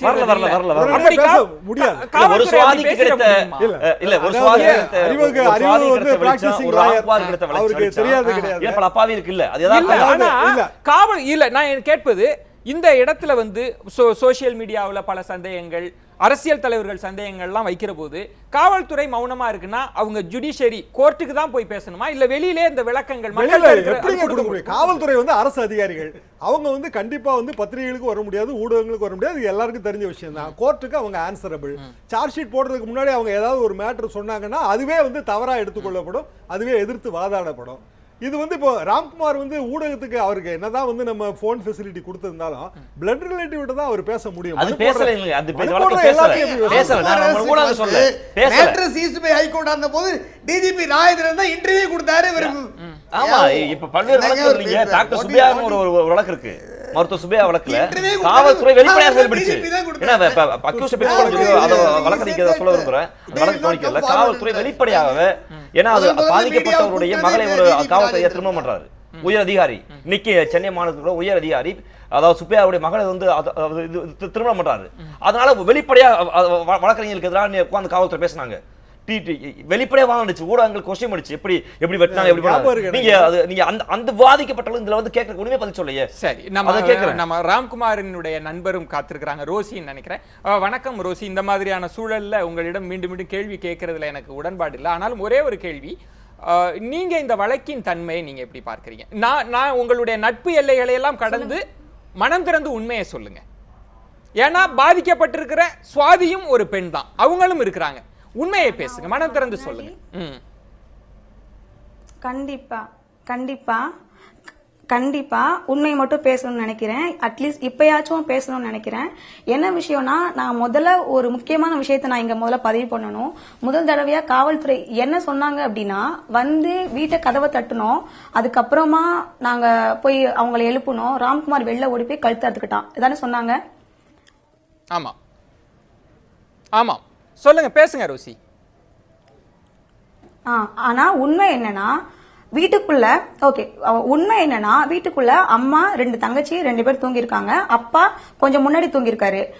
ராம் மட்டும்தான் பின்னாடி தூங்கி இருக்கான். சோ முதல்ல போயிட்டு ராம கழுத்தை அறுத்துட்டு தான் இங்க வந்து 2 போலீஸ்காரங்க வந்து கூப்பிட்டு இருக்காங்க, கதவை தட்டி வெளியில வந்து பார்த்த உடனே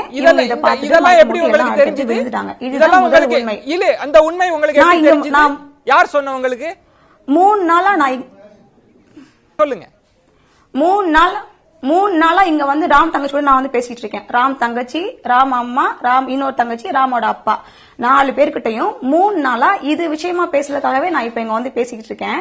சோ எல்லா விஷயமும் சொல்லிட்டாங்க. அவங்க சொன்னது எல்லாம் வச்சு எப்படி பார்த்தாலும் 1% கூட ராம்குமாருக்கும் ஸ்வாதி மர்டருக்கும், ஆக்சுவலி ஸ்வாதினா யாருன்னே முதல்ல ராம்குமாருக்கு தெரியாது. இதுதான் 100% உண்மை, இதுதான் உண்மை. ஆனா அவங்க என்ன சொல்றாங்க ஆதாரம் இருக்குன்னு? ஏன்னா மேக்சிமம் என்ன சொல்றாங்க, ஷர்ட் எடுத்துட்டு போனோம். அவன் அந்த மாதிரி ஷர்ட்டே முதல்ல அவன்கிட்ட இல்ல, அந்த ஷர்ட்டை முதல்ல அவன் போடல. இங்க இருந்து எடுத்துட்டு போன பேக் யாரோடதுன்னா, யாரோட பேக் எடுத்துட்டு போனாங்க அப்படின்னா, ராமோட 2வது தங்கச்சியோட பேக். ஆக்சுவலி அதே மாதிரி பேக் ராமோட தங்கச்சியோட ஆபீஸ்ல எல்லாருமே யூஸ் பண்ற பேக் எடுத்துட்டு போயிட்டு, சோ அவளோட ஃபைல் திங்ஸ் எல்லாமே அதுல இருந்திருக்குது. அடுத்த நாள் கேட்டிருக்காங்க, இல்ல என்னோட ஆபீஸ் ஃபைல்ஸ் அதுல இருக்குது, எனக்கு வந்து பேக் வேணும்னு. சோ கொண்டு வந்து திரும்ப போயிட்டு தங்கச்சி போய் பேக் வாங்கிட்டு வந்திருக்கா. அதுக்கப்புறம் அன்னைக்கு நைட்டே போலீஸ்காரங்க வந்து அந்த ஃபைல் எல்லாம் எடுத்துட்டு அந்த பேக் மட்டும் வாங்கிட்டு போயிருக்காங்க. ஒண்ணு இங்க வந்து எடுத்துட்டு போன திங்ஸ் என்னன்னா, அவனை அறுத்து கழுத்து அறுத்து அவனோட ஷர்ட் தான் எடுத்துட்டு போயிருக்காங்க. இன்னொன்னு, சோ ரத்த மாதிரி எடுத்தோம்னு சொன்னாங்கன்னா அது அந்த ரத்த மாதிரி தான். அவனை கழுத்து அறுக்கும்போது எந்த சத்தமும் அவன் போடல, ஏன்னா அவனுக்கு மயக்க மருந்தோ இல்ல ஏதோ ஒண்ணு கொடுத்துருக்கலாம். கழுத்து அறுத்துட்டு அடுத்ததுக்கு அப்புறம் தான் போட்டோ எடுத்திருக்காங்க. அதே மாதிரி அங்க போயிருக்காங்க, தங்கச்சி போயிருக்காங்க, அங்க கேட்டாங்களாம், ஒரு போலீஸ்கார் கேட்டாராமா, இந்த மாதிரி வந்து அந்த பொண்ணு எவ்வளவு அழகா இருப்பா தெரியுமா அப்படின்றாராமா. ஏன் இதெல்லாம் பேசுற விஷயமா? எல்லாரும் வரவங்களா கேட்டிருக்காங்க. இந்த மாதிரி வந்து அவன் வந்து நோன்பு இருந்தானான்னு கேட்டிருக்காங்க, அவன் முஸ்லீமா மாறினான்னு கேட்டிருக்காங்க. அவனை பத்தின விஷயங்கள் மட்டும்தான். நான் என்ன கேக்குறேன், போலீஸ்காரங்க கிட்ட என்ன ஆதாரம் இருக்குது? அவன் தான் கொன்னா, அவன் தான் இதுதான் ராம்குமார். முதல்ல அந்த நடந்து போனவனே அது ராம்குமார் கிடையாது. அவனோட கையில என்னைக்குமே ஒரு மஞ்சள் கலர் கயிறு கட்டியிருக்கான். அவன் அப்பையில இருந்து அவனோட பழைய போட்டோஸ், எல்லா போட்டோஸ், இப்போ கழுத்து அறுபட்டு நிக்கிற நிமிஷம் வரைக்கும் அவனோட கையில பாத்தீங்கன்னா அந்த மஞ்சள் கலர் கயிறு கட்டியிருக்கான். ஆனா அந்த கொலகாரன்றவன் சொல்ற போட்டோல முதல்ல அவனோட கையில அது கிடையாது, முதல்ல அது ராமே கிடையாது. அப்படி இருக்கும்போது நான் இப்பவும் அதான் கேட்கிறேன், அவங்க கிட்ட என்ன ஆதாரம் இருக்கு? அவன் தான் கொன்னா, அதுக்கான ஆதாரம் என்ன இருக்கு? நம்ம பேசுவோம் ரோசி. ஆனால் திரு வன்னியரசு 2 கேள்வியா பார்க்கிறேன். ஊடகங்கள்ல எல்லாம் இந்த கேள்விகள் எல்லாம் எழுப்பிட்டே இருக்கிறாங்க, அவரே கிடையாதுன்னு. ஏன் இதெல்லாம் நீதிமன்றங்கள்ல நீதிபதி கேட்க மாட்டாரா? ராம்குமாரோடைய வழக்கறிஞர் கேட்க போறது இல்லையா? நம்ம எல்லாமே வெளியிலேயே இந்த வாதம் நடத்திட்டு இருக்குதுன்னா அதுதான் அது என்னன்னா, அது நீதிமன்றத்தில் விசாரணை நடக்கணும் எல்லாம், அதெல்லாம் வந்து தனி. ஆனால் இவர் கைது செய்யப்பட்டதிலிருந்து இவனை வந்து சிறையில் அடைக்கப்பட்டது வரை வந்து அவனோட நடந்து கொண்ட விதத்தை தான் நாங்கள் கேள்வி எழுப்புறோம். அதனால தான் எங்கள் தலைவர் வந்து தொடர்ச்சியாக செய்கிறோம், இதில் வந்து ஒரு மர்மம் இருக்குது நாங்கள் அதை சொன்னோம். அதனால தான் பிஜேபியினுடைய தலைவர் ராஜாவை வந்து இதில் கைது செய்து அவரை வந்து விசாரிக்கணும், கருப்பு முருகானந்தத்தை கைது செய்து விசாரிக்கணும் அப்படின்னு நாங்கள் தொடர்ச்சியாக கோரிக்கை வைக்கிறோம். ஏன் அப்படின்னா இதில் பின்னணி சுவாதி படுகொலைங்கிறது வந்து அதோட இந்த இப்போ இருக்க ராம்குமார் மரணத்தோட வந்து உண்மையும் மரணித்து விடுகிறது. இவர் சொல்கிறாரு, சார் சொல்கிறாரு, அடுத்து விசாரணையில் வந்து உண்மை வராதான்னு கேட்குறாரு. நான் கேட்குறேன், அதாவது 2001 2013 வரை இந்தியா லெவலில் வந்து 1275 வந்து போலீஸ் கஸ்டடியில் டெத் நடந்திருக்கு. 2001 2010 வரை 12727 வந்து இந்த ஜுடிஷியல் மர்டர் நடந்திருக்கு. தமிழ்நாட்டில் மட்டும் 213வது வருஷத்தில் 15 மர்டர். எது இந்த சிறைக்குள்ள 2014 7. நான் கேட்குறேன், இந்த படுகொலைக்கெல்லாம் நீதி கிடைச்சிருச்சா? எல்லாம் மூடி மறைக்கப்பட்டது. நான் சிறைத்துறை மட்டுமல்ல, காவல்துறை மட்டுமல்ல, நீதித்துறை எல்லாமே சேர்ந்து இந்த வழக்கில் எல்லா துறைகளும் நம்ம நம்பிட்டு இருக்கக்கூடிய இவ்வளவு பெரிய இன்ஸ்டிடியூஷன் எதிராக செயல்படுவதற்கான என்ன யார் குழப்பறீங்க? நாங்க விசாரணை முறைக்குள்ள போல. சிறை என்பது காவல்துறை சம்பந்தப்பட்ட பொருள் அல்ல. இல்ல சிறைத்துறை அதிகாரிகள் இல்ல, சிறை என்பது ஜுடிஷியல் சம்பந்தப்பட்ட விஷயம். அதான் சொல்றான். நீங்க ஹைகோர்ட்டுக்குள்ள நாங்க கேள்வி எழுப்பல, இந்த விசாரணை முறை கேள்வி எழுப்பல. நீங்க புரிஞ்சுக்குங்க. கேள்வி எழுப்பது சிறைத்துறை என்பது ஜுடிஷியல் கட்டுப்பாட்டில் உள்ளது. அது சரியா இருக்கா? சிறைத்துறை மரணங்கள் சரியா இருந்திருக்கா? சிறை நிர்வகிக்கப்பட்டிருக்கா?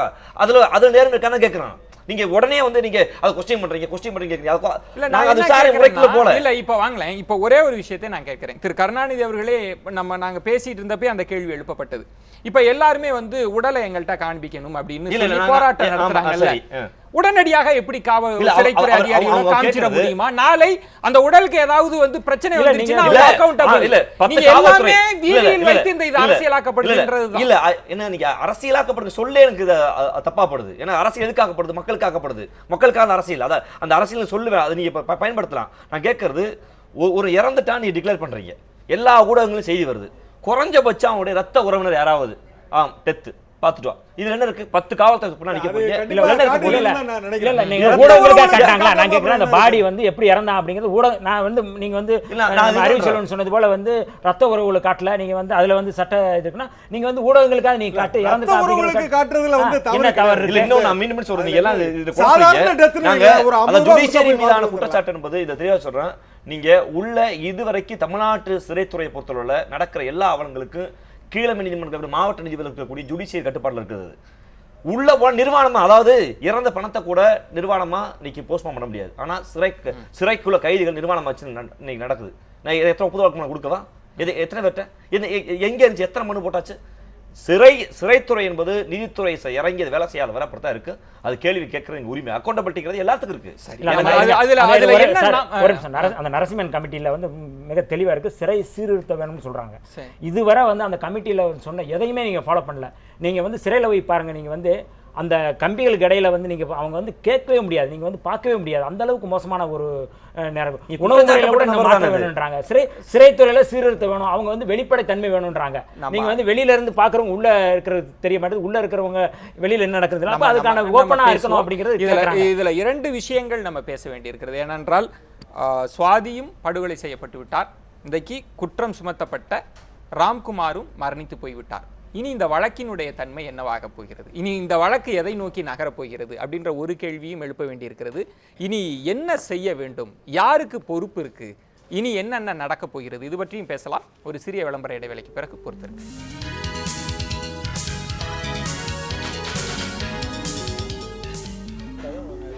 மீண்டும் உங்களை வரவேற்கின்றேன். ராம்குமார் தற்கொலை நீடிக்கக்கூடிய மர்மம், இது தொடர்பாக தான் பேசிட்டு இருக்கிறோம். நம்ம தொடர்ந்து பேசலாம். திரு கருணாநிதி அவர்கள்ட்ட நிறைய குற்றச்சாட்டுகள் முன்வைக்கப்படுது. அதுவும் சிறைத்துறைக்குள், சிறை வளாகத்திற்குள் நடக்கக்கூடிய கொடுமை, அதுல ராம்குமார் தற்கொலையில் இருக்கக்கூடிய மர்மம், இதற்கெல்லாம் நீங்க தான் விளக்கம் கொடுக்கணும். அதுதான் நான் சொல்றேன். இந்த ஒரு கொலை செய்த நபர் இவங்க சொல்றபடி தேடிப்படி பார்த்தா சிறைத்துறைக்கும் வேண்டியவர், காவல்துறைக்கும் வேண்டியவர், நீதித்துறைக்கு வேண்டியவர், அரசுக்கே வேண்டியவர், எல்லாரும் ஒன்னா சேர்ந்து அவரை காப்பாற்றுவதற்காக இந்த அப்பாவி மேல போட்டது மாதிரி சொல்றாங்க. அப்படி எல்லாருக்கும் வேண்டியவராக இருந்தால் இவங்களுக்கு தெரிஞ்சவங்களா தான் இருக்கணும். அது இவங்களுக்கு தெரியாம இருக்கு சான்ஸ் இல்லை. சொல்லட்டும். தமிழக அரசு பாதியை கொன்ற நபர் யாருன்னு கேக்குறேன் நான். நபர் அரசு பயங்கரவாதம், அரசு கொலை. நான் சொல்றேன், ஒரு ரயில் நிலையத்துல நடந்த கொலையை அரசு பயங்கரவாதம் நீங்க எப்படி நான் அப்படி வெளிப்படையா சொல்ல முடியாது சொல்றேன்ல. ஏன்னா கொலை நடக்குது, எல்லா மீடியாவும் சென்சிட்டிவ் ஆகுது, சட்ட ஒழுங்கு இருக்கான்னு கேள்வி எழுப்பப்படுது, இதே விவாதங்கள் எல்லா ஊடகங்களும் எழுப்பப்படுது. எதிர்கட்சி தலைவர் போய் இங்க பாக்குறாரு, வீட்டுக்கு போறாரு, 7 நாள் எல்லாம் விவாதம் உட்படுத்தப்படுது. உடனடியா கமிஷனர் அக்யூஸ்ட் பிக்ஸ் பண்றாரு. அப்ப அரசு அவசர கதியில் செய்யணும்.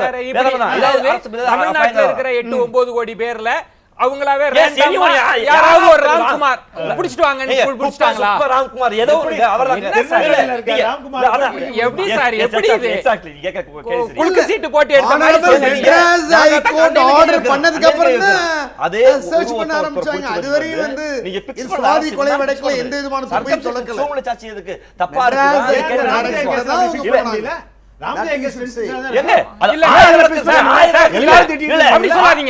அப்படி சொல்லாதீங்க. திரு அறிவுச்செல்வன் அவர் எடுத்து கொடுத்தது போல ராமஜெயம் வழக்குல ஒரு கூலிப்படையை செலக்ட் தொடர்ந்து பாதிக்கிறாங்க. நீங்க வந்து மீண்டும் சொல்றாங்க ஜுடிஷியரி போட சொல்லுவாங்க ஒரு குற்றவாளி தப்பிக்கப்படலாம் ஒரு நிர்வாகம் தண்டிக்கப்படாதுன்னு ஒரு பொது விதி சொல்லுவாங்க. இதை பொறுத்தவரை அரசு தமிழக அரசு தன்னுடைய கையாளாதனத்தை மறைக்கிறதற்காக அவசர கதியில ஒரு ஆள் இந்த கொலையை பண்ணிட்டான் அவன் தான் ராம்குமார் பிக்ஸ் பண்ணாங்க. அந்த பிக்சேஷன் நாங்க தப்புங்கிறோம் அவ்வளவுதான். அது சந்தேகங்களுக்கு கேள்வி எழுப்புறோம். அந்த சந்தேகத்தை சார் சொல்றது ட்ரையல்ல பாருங்கிறாரு. நாங்க அதுதான் காத்திருந்தோம். ட்ரையல்ல பாக்குறத அட்வொகேட் ராமராஜ் காத்திருந்தாரு. அதுக்கு இந்த மர்டர் நடந்திருக்கு. 80 நாளுக்கு 80 நாள் காத்திருக்காங்க. 80 நாள் ஊடகங்கள் வாதம் வேற. கருணாநிதி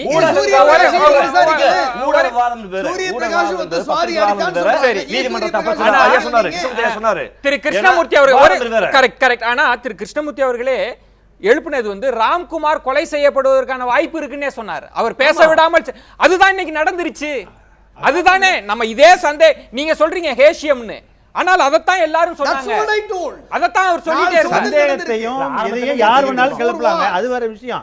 ஆனால் இது அதையே வந்து ஒரு உண்மைன்னு சொல்லிட முடியாது. நான் என்ன சொல்றேன் உண்மையான நல்ல திறமையான வக்கீலா இருக்கிறவங்க நிச்சயமாக ஆதாரம் இருக்கு. முடியுமா அவரை கேளுங்க. நீங்க ஒரு கோல்டு மெடலிஸ்ட் கேளுங்க.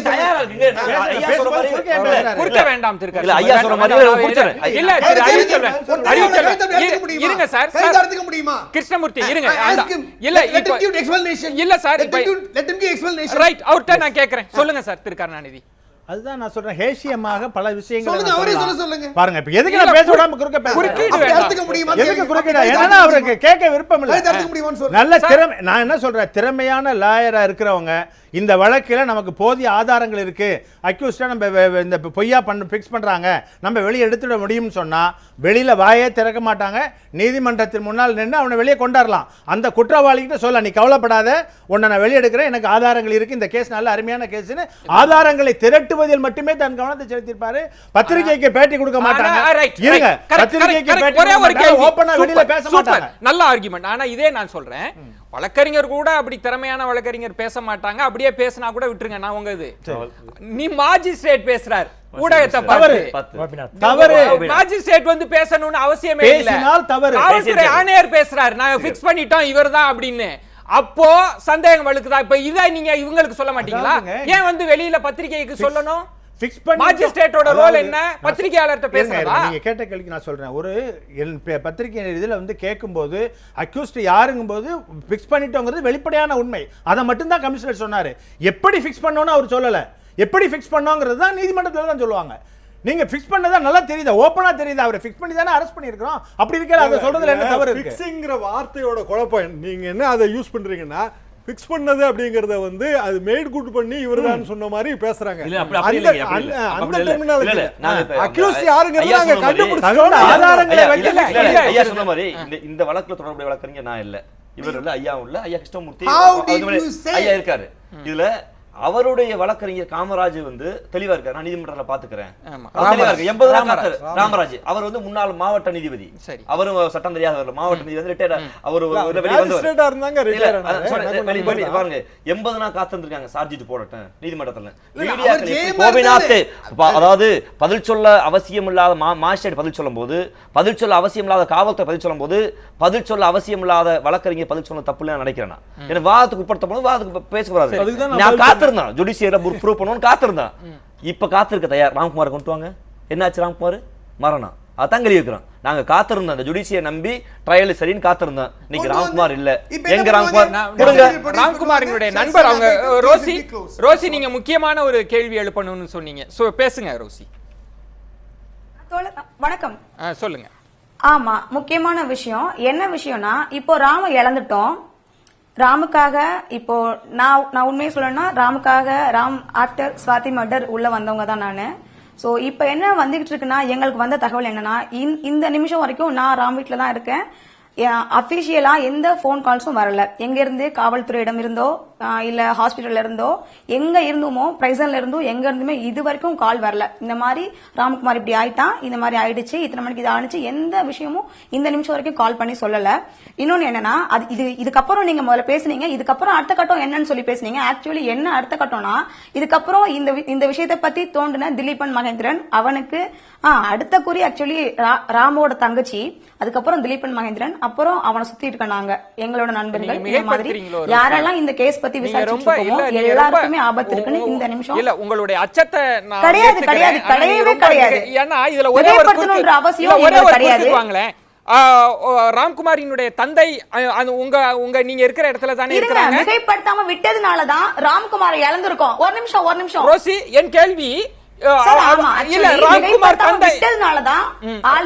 ராம்குமார் இழந்திருக்கோம். ராம்குமாரினுடைய தந்தை இப்ப நீங்க இருக்கிற இடத்துல தானே இருக்கிறாங்க. மிகைப்படுத்தி இருந்தா இல்ல ரோசி, என் கேள்வி இங்கதான் இருக்காங்க. ஆனால் ராம்குமாரினுடைய தந்தை செய்தியாளர்களை சந்திச்சப்ப எனக்கு போன் கால் வந்தது அப்படின்னு தானே சொன்னார். அது யார் பேசினாங்கன்னு தெரியல. அவருக்கு உடல்நல பாதிப்பு அப்படின்றது மாதிரி தானே செய்தித்தாள்கள்ல செய்தியில வந்தது. என்னன்னா தோழர்கள் கால் பண்ணது இல்ல அதிகாரி பேசினதா சொன்னார். அதிகாரி பேசினதா சொல்லிட்டாரு. நான் சொல்றேன், செய்தியில வந்தது இல்ல அதிகாரிகள் பேசினாங்க. அவர் என்ன அதிகாரின்னு எனக்கு தெரியாது. கிடையாது அதிகாரி யாருமே இந்த நிமிஷம் வரைக்கும் கால் பண்ண கிடையாது. கிடையாது கால் பண்ணது எல்லாமே வந்து தோழர்கள் தான், அட்வொகேட் வந்தாங்க. இந்த நிமிஷம் வரைக்கும் லேண்ட்லைன் நம்பருக்கு எந்த போன் வர கிடையாது, அப்பாவுக்கும் வர கிடையாது, போன் வரவே கிடையாது. அபிஷியலா இந்த நிமிஷம் வரைக்கும் போன் பண்ணல. நியூஸ் வந்தது, புதிய தலைமுறையில நியூஸ் வருது, நாங்க பாத்துட்டு இருக்கோம். நான் போய் கேக்குறேன், ரிப்போர்ட்டர் கூட தான் நிக்கிறாங்க, போய் நான் கேக்குறேன், இந்த மாதிரி உண்மையா கேக்குறேன். ஆமா எங்களுக்கு வந்துச்சு கன்ஃபார்ம் சொல்லிட்டாங்க. அதுக்குள்ள ரிப்போர்ட்டரும் வீட்டுக்கு வந்துட்டாங்க. ஆனா அது வரைக்கும் கூட எந்த போன் கால்ஸும் வர கிடையாது. நான் என்ன கேக்குறேன், ஃபர்ஸ்ட் ஓகே அவன் வந்து இந்த மாதிரி ஆயிட்டான், கொண்டு போயிட்டு இருக்காங்க, அந்த அதுவும் வர கிடையாது. மிகைப்படுத்தி சொல்றேன்னு சொல்றீங்க. அப்போ நான் ஒண்ணு சொல்றேன், ஏற்கனவே அவன் இறந்துட்டான், இறந்ததுக்கு அப்புறம் தான் கொண்டு போயிருக்காங்கன்னு சொல்றாங்க. சோ அதையும் எங்களுக்கும் தகவல் வந்துருச்சு. சோ இதுவும் மிகைப்படுத்தப்பட்டதா? நம்ம இதெல்லாம் விசாரணையில வரும். இனி அடுத்த கட்டம் நம்ம என்ன செய்ய போகிறோம் அப்படிங்கற ஒரு பேசதான் இருக்கிறோம். இதுவும் மிகைப்படுத்தப்பட்டதா? மிகைப்படுத்த கூடாதுன்னு விட்டதனாலதான். சொல்லுங்க ரோசி, திரு கிருஷ்ணா. மிகைப்படுத்த வேண்டாம், நம்ம பொறுமையா பாத்துப்போம். நாம எப்படியாவது வெளியே எடுத்து நினைச்சதுனாலதான் அவனை இழந்துட்டோம். இப்ப என்னன்னா, ஸ்வாதி போயிட்டாங்க, ஓகே. அதுக்கப்புறம் வந்து ராம்குமாருக்காக பேசினாங்க. இப்போ ராம்குமார் போயிட்டான், அப்புறம் யாருக்காக பேசுவாங்க? சோ எல்லாரோட வாயையும் அடைக்கணும், அதானே அவங்களோட குறிக்கோள். எப்படி நீங்க மிகைப்படுத்தணும்னு சொல்லலாம்? நீங்க எப்படி சொல்லலாம்? நீங்க இல்ல நான் சொல்லல, அப்படி ஒரு பார்வை இருக்கலாம்ன்றதுக்காக உங்கள் அச்சத்தை ஏற்றுக்கொள்கிறேன். உயிருக்கே பாதுகாப்பு இல்லைன்னு சொல்றோம், அடிபட்டாச்சு. உங்க எல்லாருக்குமே உயிருக்கு அச்சம் கிடையாது. ராம்குமாரை இழந்துட்டோம், அவனை இழந்துட்டு நாங்க இருக்கிறதே வேஸ்ட் தான். நாங்க ராம்குமாருக்காக தான் போராடணும். அவன் உள்ள போயிட்டு 1 வீக்ல இருந்து நாங்க நைட்டு பகல் தூங்காம ராம்குமாருக்காக போராடிட்டு இருக்கோம். அவ்வளவு கஷ்டப்பட்டு இருக்கோம், இழந்துட்டு நிக்கிறோம். நாங்க போனாலும் ஒண்ணு கவலை கிடையாது. அவனோட இழப்புக்கு பதில் சொல்லி ஆகணும், காவல்துறையும் சரி தமிழக அரசும் சரி. நான் ஒரே ஒரு கேள்வி கேட்கிறேன். அவங்க ஆதாரம் சொல்றாங்கல்ல, அவங்க கிட்ட பேசின வாக்குமூல ஆதாரமோ இல்ல அவன் எழுதி கொடுத்த ஆதாரம் ஏதோ ஒண்ணு, எந்த ஆதாரம் இருக்குன்னு சொல்லுங்க. ஆதாரம் இன்னும் ஒண்ணுமே காட்டலையே. அவன் இல்லன்றது தெரியும், அவன் இருக்கான்றதுக்கு என்ன ஆதாரம்? அது நீதிமன்றத்துல தான் காண்பிக்க முடியும் அல்லவா? அது எல்லாமே நம்ம ஆனால் உங்கள் சோகத்தை, உங்களுடைய வலியை என்னால புரிஞ்சுக்க முடிகிறது. திரு கிருஷ்ணமூர்த்தி, இது தொடர்பாக நீங்க ராம்குமார் கைது செய்யப்பட்ட போதே பல ஆங்கிள் சந்தேகங்களை எழுப்பினீர்கள். ராம்குமார் இன்றைக்கு மரணித்து விட்டார், பல மர்மங்களை எழுப்பி. இனி இந்த வழக்கு எப்படி நகரணும்னு நினைக்கிறீங்க? என்ன செய்யணும்னு நினைக்கிறீங்க திரு கிருஷ்ணமூர்த்தி? இந்த வழக்கை பொறுத்தவரையும் இன்வெஸ்டிகேஷன் ஆபீசர் டெத் சர்டிபிகேட்டை ப்ரொடியூஸ் பண்ணிடுவாரு, ஷெல் ஸ்டாண்ட் அபேட்டட் ஆயிரும், இந்த வழக்கு இதோட க்ளோஸ் பண்ணிடுவாங்க. பட் என்ன பொறுத்தவரை இந்த வழக்கு என்ன, நேஷனல் ஹியூமன் ரைட் கமிஷன் தானாக முன்வந்து ஷியோமோட்டோவா எடுத்து விசாரிக்கணும். நேஷனல் SCSC கமிஷன் தானாக முன்வந்து ஷியோமோட்டோவா இந்த வழக்கை மறுபடியும் விசாரிக்கணும். இந்த ராம்குமார் கொலை தான், இந்த வழக்கு மூடிடும், ஷெல் ஸ்டாண்ட் அபேட் ஆயிரும், சோல் அக்யூஸ்ட். இந்த ராம்குமாருடைய கொலை, இது வந்து தற்கொலைன்னு நாங்கள் வந்து அக்செப்ட் பண்ணவே முடியாது. So national human right commission, national SC/ST commission, அதோடு இல்லாமல் நீதியை வழங்குகின்ற நீதித்துறையான ஸ்டேட் அப்பல்லட் கோர்ட்டான Madras honourable high court, honourable chief justice justice Sanjay Kishan Kaul அவர்கள் தலைமையிலான அமர்வு இந்த ராம்குமார் கொலையை ஜுடிஷியல், அதாவது ஜுடிஷியல் கஸ்டடியில் வந்து நடந்த ஒரு கொலையை தற்கொலைன்னு நாங்கள் சொல்ல விரும்பலை. அந்த மரணத்தை தானாக முன் வந்து ஷியோமோட்டோ வழக்காக விசாரணைக்கு எடுத்து விசாரிக்க வேண்டும் என்பதே என்னை போன்ற அட்வொகேட்ஸுடைய கோரிக்கை. திரு தராசிஷ்யாம், நம்ம தீர்வு பகுதியை நோக்கி நகர்ந்ததுனால இன்றைக்கு ஒரு கொலை நடந்திருக்கிறது ரயில் நிலையத்தில். இல்ல நான் சொல்ற ராம்குமார் இல்ல, சுவாதியை சொல்றேன். அதுக்கான நீதியை தேடி தான் நம்ம பயணப்படுகிறோம். இந்த விவாதமே போறப்ப இன்றைக்கு ராம்குமாரும் இறந்துட்டார். இதுல தமிழக அரசு, ஏன்னா காவல்துறை இதெல்லாம் தாண்டி இது அரசியலாக்கப்பட்டு விட்டது, மக்கள் வீதிகளில் இறங்கி சந்தேகங்கள்லாம் இருக்கிறப்ப அரசுக்கு ஏதாவது ரோல் இருக்குன்னு நினைக்கிறீங்களா, இல்லது இது நீதிமன்றம் பார்த்துக்கணும்னு அரசு அமைதியா இருக்கணும்னு நினைக்கிறீங்களா? இல்ல, அரசுக்கு ரோல் இருக்கு. என்ன காரணம்னா, சுவாதியோட மர்ம மரணத்துக்கும் கொலைக்கும் நம்ம வந்து பதில் சொல்லி ஆகணும், ராம்குமாரோட மர்ம மரணத்துக்கும் நம்ம பதில் சொல்லி ஆகணும். ராம்குமார் மர்ம மரணங்கிறது ஜுடிஷியல் கஸ்டடியில் இருக்கிற ஒரு மர்ம மரணம். அது இன்னும் வந்து ஹைலி டேஞ்சரஸ். நம்ம கிருஷ்ணமூர்த்தி சொல்ற மாதிரி NHRC-யும் தலையிடும், SC/ST கமிஷனும் சூமோட்டோவா கூட தலையிடலாம், இல்லைன்னா ஃபர்ஸ்ட் பெஞ்ச் வந்து சூமோட்டோவா கூட தலையிடலாம். என்னோட பாயிண்ட் இதில் என்னன்னா, ராம்குமாரோட மரணங்கிறது மோஸ்ட் இன்கன்வீனியன்ஸ் யாருக்கு கிரியேட் பண்ணியிருக்கோம்னா அரசுக்கு தானே கிரியேட் பண்ணியிருக்கோம். அரசு வந்து இப்போ எத்தனையோ பிரச்சனையில் இருக்கு. இப்போ காவிரி பிரச்சனை இருக்கு, இப்போ அதை நம்ம வந்து மறந்துடுறோம். இன்னைக்கு வந்து தண்ணியே வந்து நமக்கு குறைச்சி நிப்பாட்டிட்டாங்க KRSல இருந்து. ஆனால் அதை பேச முடியல. ஏன்னா காரணம், பத்திரிகையும் சரி மீடியாவும் சரி நியூஸ் பின்னாடி நம்ம போறவங்க, செய்தி வந்து நமக்கு முக்கியங்கும் போது இன்னொரு செய்தி புறந்தள்ளப்பட்டது, அதுவும் இம்பார்ட்டன்டான செய்தி. ஆக இன்கன்வீனியன்ஸ் இன்னும் வந்து கவர்மெண்ட்டுக்கு தான் ஜாஸ்தி. ஸோ அரசே வந்து இதுல வந்து என்ன முடிவு எடுக்கணும்னா, இந்த மர்ம மரணங்களையும் இந்த சந்தேக முடிச்சுகளையும் பெர்மனண்டா they should be put to rest. அதுக்காவது ஒரு நியூட்ரலான ஏஜென்சி கையில கொடுக்கணுங்கிறதா நான். நியூட்ரலான ஏஜென்சினா நம்ம அறிவு ஒத்துக்க மாட்டாரு. ஆனா இன்னைக்கு தேதிக்கு நம்ம நாட்டுல வந்து CBI தான் வேற வழி, குறைஞ்சபட்சமா. ஏன்னா CBCID கொடுக்கலாம், திருப்பி ஸ்டேட் கவர்மெண்ட் கையில தானே இருக்குன்னு பேச்சு வரும்.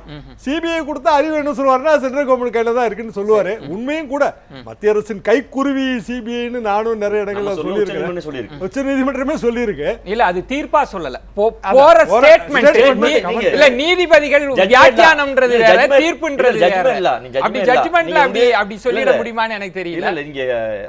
மணிப்பூர் உயர்நீதிமன்றம் எக்ஸாக்ட்லி சொல்லிச்சு, தீர்ப்பு நகலாக வந்துருச்சு, ஸ்டேல தான் இருக்குது. இன்னும் வந்து அந்த வழக்கு விசாரணை முடியல. உயர்நீதிமன்றத்துடைய தீர்ப்பே அது வந்து மத்திய அரசோட ஒரு அமைப்பு தாங்க. ஒரு இன்னொரு அது டெல்லி போலீஸ் ஆக்ட் இருக்கக்கூடிய சாதாரண அதிகாரம் இந்த வழக்கில் உங்கள் அமைப்பே நீங்கள் எல்லாருமே வந்து தொடர்ந்து இருக்கிறீங்க. பலரும் களத்துல இருந்து சுவாதியினுடைய மரணத்திற்கும் நீதி வேண்டும், இன்றைக்கு ராம்குமாரினுடைய மரணத்திற்கும் நீதி வேண்டும் அப்படின்னா இனி என்ன அடுத்த கட்டம் எப்படி நகரணும்னு நினைக்கிறீங்க? இன்னைக்கு பார்த்தீங்கன்னா, இந்த கோகுல்ராஜ் படுகொலையை விசாரித்த விஷ்ணுபிரியா மர்மமாக தற்கொலை செய்து கொண்டார் அப்படிங்கிறது இன்னைக்கு அந்த நாள் தான். அது தற்கொலை, விஷ்ணுபிரியா தற்கொலை செய்து கொண்ட நாள் தான். அதாவது ஒரு கொலைக்கு விசாரித்த ஒரு அதிகாரி இன்னமும் அதுக்கான எந்த முடிவுமே தெரியல. இன்னைக்கு அவங்க அப்பா அலைகிறாரு, CBI விசாரணை கேட்குறாரு, CBCID விசாரணை கேட்குறாரு. இல்லை, அது எல்லாமே எதுவுமே வந்து இன்னமும் வந்து ஒரு கட்டுக்குள்ளே வராத ஒரு இதாக இருக்குது. நீங்கள் அதோடு வந்து நான் தொடர்ச்சியாக வந்து இன்றைக்கி வந்து அதே நாளில் தான் இன்றைக்கி வந்து இவர் இறந்துருக்காரு ராம்குமார்.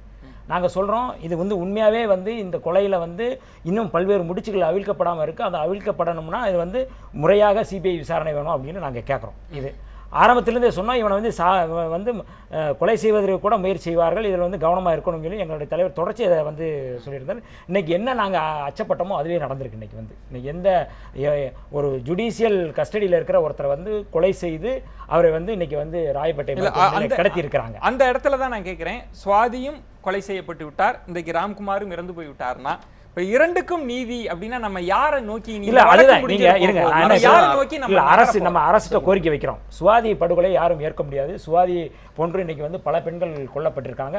அதுக்கு இன்னைக்கு பல தலைவர்கள் வந்து அதுக்கு வேற காரணங்களை சொல்லிக்கிட்டு இருக்காங்க. ஆனா எங்களை பொறுத்தளவு இந்த சமூக கட்டமைப்பில் இருக்கிற இந்த பல பிரச்சனைகள் இதில் வந்து பேச வேண்டியது இருக்குது. இதில் வந்து இன்றைக்கி உடனே வந்து இதை வந்து சுவாதி படுகொலை போது எழுப்பப்பட்ட அந்த பெரிய கேள்விகளும் இன்றைக்கி வந்து ராம்குமார் சம்மந்தமாக வந்து பேசும்பொழுது மரியாதைக்குரிய காவல்துறை அதிகாரி சொல்கிறாரு அது வந்து ஹேசியம்னே சொல்கிறாரு. இதுவே வந்து அப்பட்டமாக வந்து இந்த கொலையை மறைப்பதற்கு செய்யப்படுற முயற்சியை தவிர வந்து அந்த படுகொலைக்கு ராம்குமாருக்கு என்ன தீர்வு அப்படிங்கிறத நோக்கி நம்ம நகர வேண்டியது இருக்குது. இது வந்து நீங்கள் சுவாதியோட இது மறைச்சி நிற்கிறது இல்லை. இது நீங்கள் ராம்குமாருக்கு பின்னணியில் வந்து நம்ம அறிவுச்செல்வன் சொன்னது போல ராம்குமாருடைய அந்த பின்னணி அப்படிங்கிறது வந்து ஒரு சமூக பின்னணியாக தான் இன்றைக்கி வந்து பார்த்தாங்க. நான் அதுக்குள்ளே போகலை. ஆனால் இந்த படுகொலை அப்படிங்கிறது வந்து சிறைத்துறை செஞ்சிருக்கு, அப்பட்டமான படுகொலை. இதற்கு வந்து உடனடியாக வந்து சிறைத்துறையில் இருக்கிற சம்மந்தப்பட்ட அதிகாரிகள் உடனடியாக பணி நீக்கம் செய்யணும். இதுதான் வந்து இந்த போஸ்ட்மார்ட்டம் நாளைக்கு பண்ண போகிறதாக சொல்கிறாங்க. போஸ்ட்மார்ட்டம் ரிப்போர்ட் வந்து அது வந்து ஒரு அந்த வீடியோ எடுக்கிறதுக்கான மேஜிஸ்ட்ரேட் முன்னாடியில் வந்து ஓப்பனாக வந்து அதை பண்ணணும் அப்படின்னு நம்ம வந்து பண்ணணும். ஆனால் என்னன்னா இது வெளிப்படையாக அரசு வந்து இதில் வந்து தொடர்ச்சியாக இது போன்ற படுகொலைகளை வந்து தடுத்து நிறுத்துவதற்கு அவர்கள் வந்து முயற்சி. உங்களிடம் என்னுடைய கேள்வின்றது வந்து நம்ம முதல்ல வந்து சுவாதியினுடைய கொலை அதற்கான நீதியை கேட்கிற போது இப்போ ராம்குமாரினுடைய அது தற்கொலையா இல்லையான்றது டிபேட் தான். ஆனால் ராம்குமார்ன்றவருக்கு நீதி கிடைக்கணும். இந்த சிறை வளாகத்திற்குள் நடந்திருக்கக்கூடிய சம்பவம் தான். எப்படி அதுக்கு நீதி கிடைக்கணும்னா நம்ம என்ன செய்ய? இல்லை ஐயா சொன்ன மாதிரி ஐயா சியாம் ஐயா சொன்ன மாதிரி சுவாதி கொலை அதுபோல் சமூகத்தில் தினமும் பல கொலை அது வந்து வெளியே சட்ட ஒழுங்கு சரியில்லை இவங்கெல்லாம் கைதியில் பிடிச்சிக்கொண்டு போய் தாங்க கட்டுப்பாட்டில் வச்சு ஜுடிஷியல் வச்சது அதுக்குள்ளே கொலை நடக்குது. அப்போ அதோட சென்சிட்டிவ் இது. நீங்கள் அரசு பாதுகாப்பு நல்ல சட்ட ஒழுங்கு சரியில்லைன்னு கைதியெல்லாம் பிடிச்சிட்டு வச்சுறீங்க.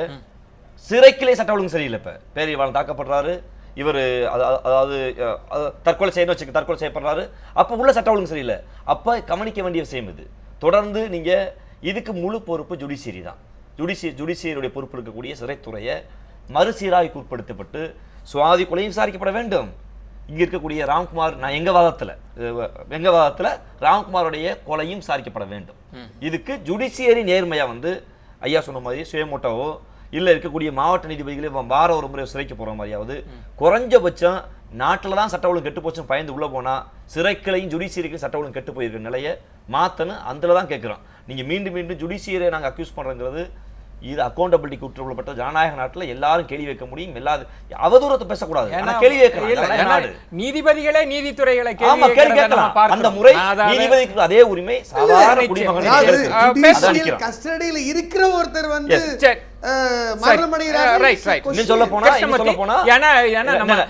தப்பா போயிருது. அண்ணன் சொன்ன மாதிரி தான் ஒடுக்கப்பட்டப்பெல்லாம் பேச விரும்புறாங்க. ஆனா குறைஞ்சபட்சம் சட்ட ஒழுங்கு சார் உள்ள போய் உட்கார்ந்துருக்கான். ஜுடிஷியல் கஸ்டடிக்கு கொலை என்பது மிகவும் கருணாநிதி அவர்களுக்கு நான் கூடுதல் நேரமாகவே கொடுத்து உங்க விளக்கத்தை கேட்க விரும்புகிறேன்.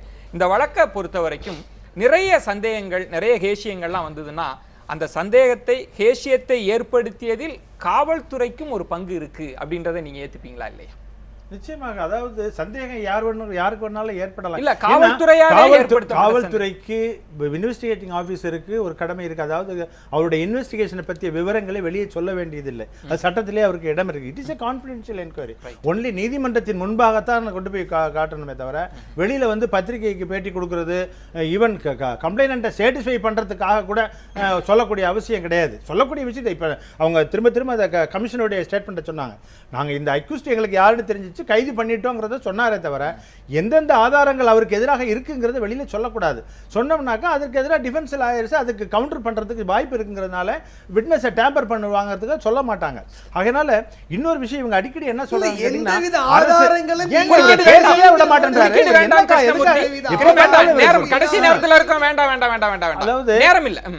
அதாவது அரசு அதிகாரிகள் செய்கிற தவறையெல்லாம் மறைச்சு அரசு தனக்கு பேர் பெற்றுக்கொள்ளணும்னு நினைக்கிறது தான் சொல்கிறதையே அது மிகப்பெரிய கற்பனை.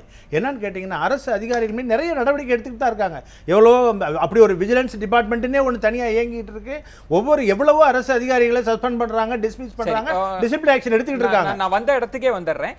ஏன்னா ஒரே ஒரு நிமிஷம் தான் இருக்கிறதுனால ஒரே கேள்வி. இந்த தற்கொலையா கொலையான்ற ஒரு பெரிய கேள்வி இருக்கு இல்லையா? நாளைய விசாரணை அடுத்தடுத்த கட்ட நீதிமன்ற விசாரணைகள் எல்லாம் உண்மை தெரிஞ்சிரும் நிச்சயமாக. இப்போ அந்த ராம்குமாரோட டெத்தை விசாரிக்கும் போது நிச்சயமாக இந்த கொலை கேஸ் அவர் மீது சுமத்தப்பட்டது இருக்கு இல்லையா, இதையும் வெரிஃபை பண்ணுவாங்க. இட் இஸ் இன்வெஸ்டிகேஷன் ப்ராப்பர் லைன்ல போயிருக்கா, அப்படிங்கிறத நிச்சயமாக வெரிஃபை பண்ணுவாங்க. இப்போ இவங்கெல்லாம் சும்மா விட்டுற போகிறது இல்லையே.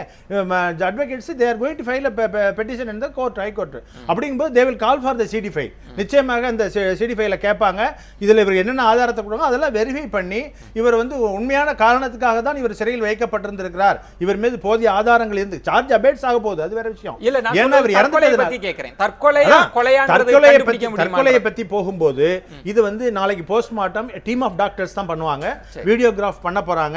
அந்த இதெல்லாம் வந்து அந்த இவங்க சொன்ன இதெல்லாம் அலிகேஷன்லாம் கரெக்டா, அந்த ஒயரை கடிச்சது உண்மையா அப்படிங்கறத டீத் மார்க் வரைக்கும் எடுப்பாங்க. நிச்சயமாக டீத் மார்க் எடுப்பாங்க, சலைவல் ஸ்டெயின் எடுப்பாங்க, அங்க உள்ள சாட்சிகள் அப்ப யாரா இருந்தாங்கன்னு கேட்பாங்க.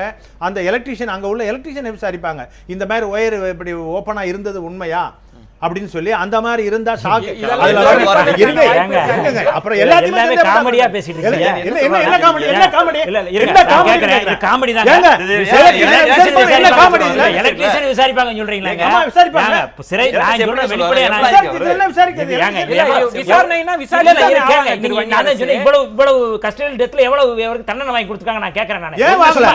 ஏன் வாங்கல? எவ்வளவு பேர் ஜெயிலுக்கு போயிருக்காங்க? எவ்வளவு பேர் கன்விக்ஷன் ஒரே ஒரு கேள்வி. நீதிபதி என்னதுல காமெடியா பார்த்தா தெரியல. இன்வெஸ்டிகேஷன் என்னன்னு தெரியாம பேசுறாரு. எலக்ட்ரிஷியன் மட்டும் இல்லங்க, இருங்க நீங்க பேசுங்க, நான் பேசுறேன்.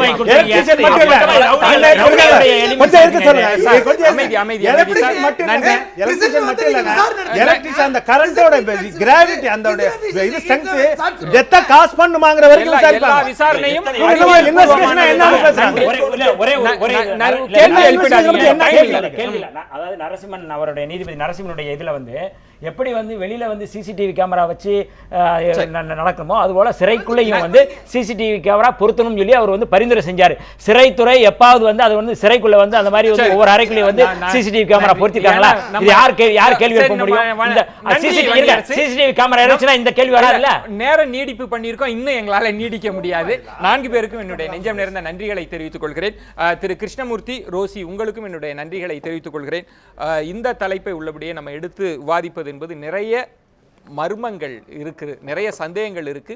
இது எல்லாம் பொதுவெளிக்கு வரணும், அந்த சந்தேகங்கள் நிவர்த்தி ஆகணும். அப்போதுதான் எல்லா துறைகளின் மீதும் நம்பிக்கை ஏற்படும் அப்படின்ற செய்தியோடு விடைபெற விரும்புகிறேன். நன்றி, வணக்கம், நள்ளிரவாக.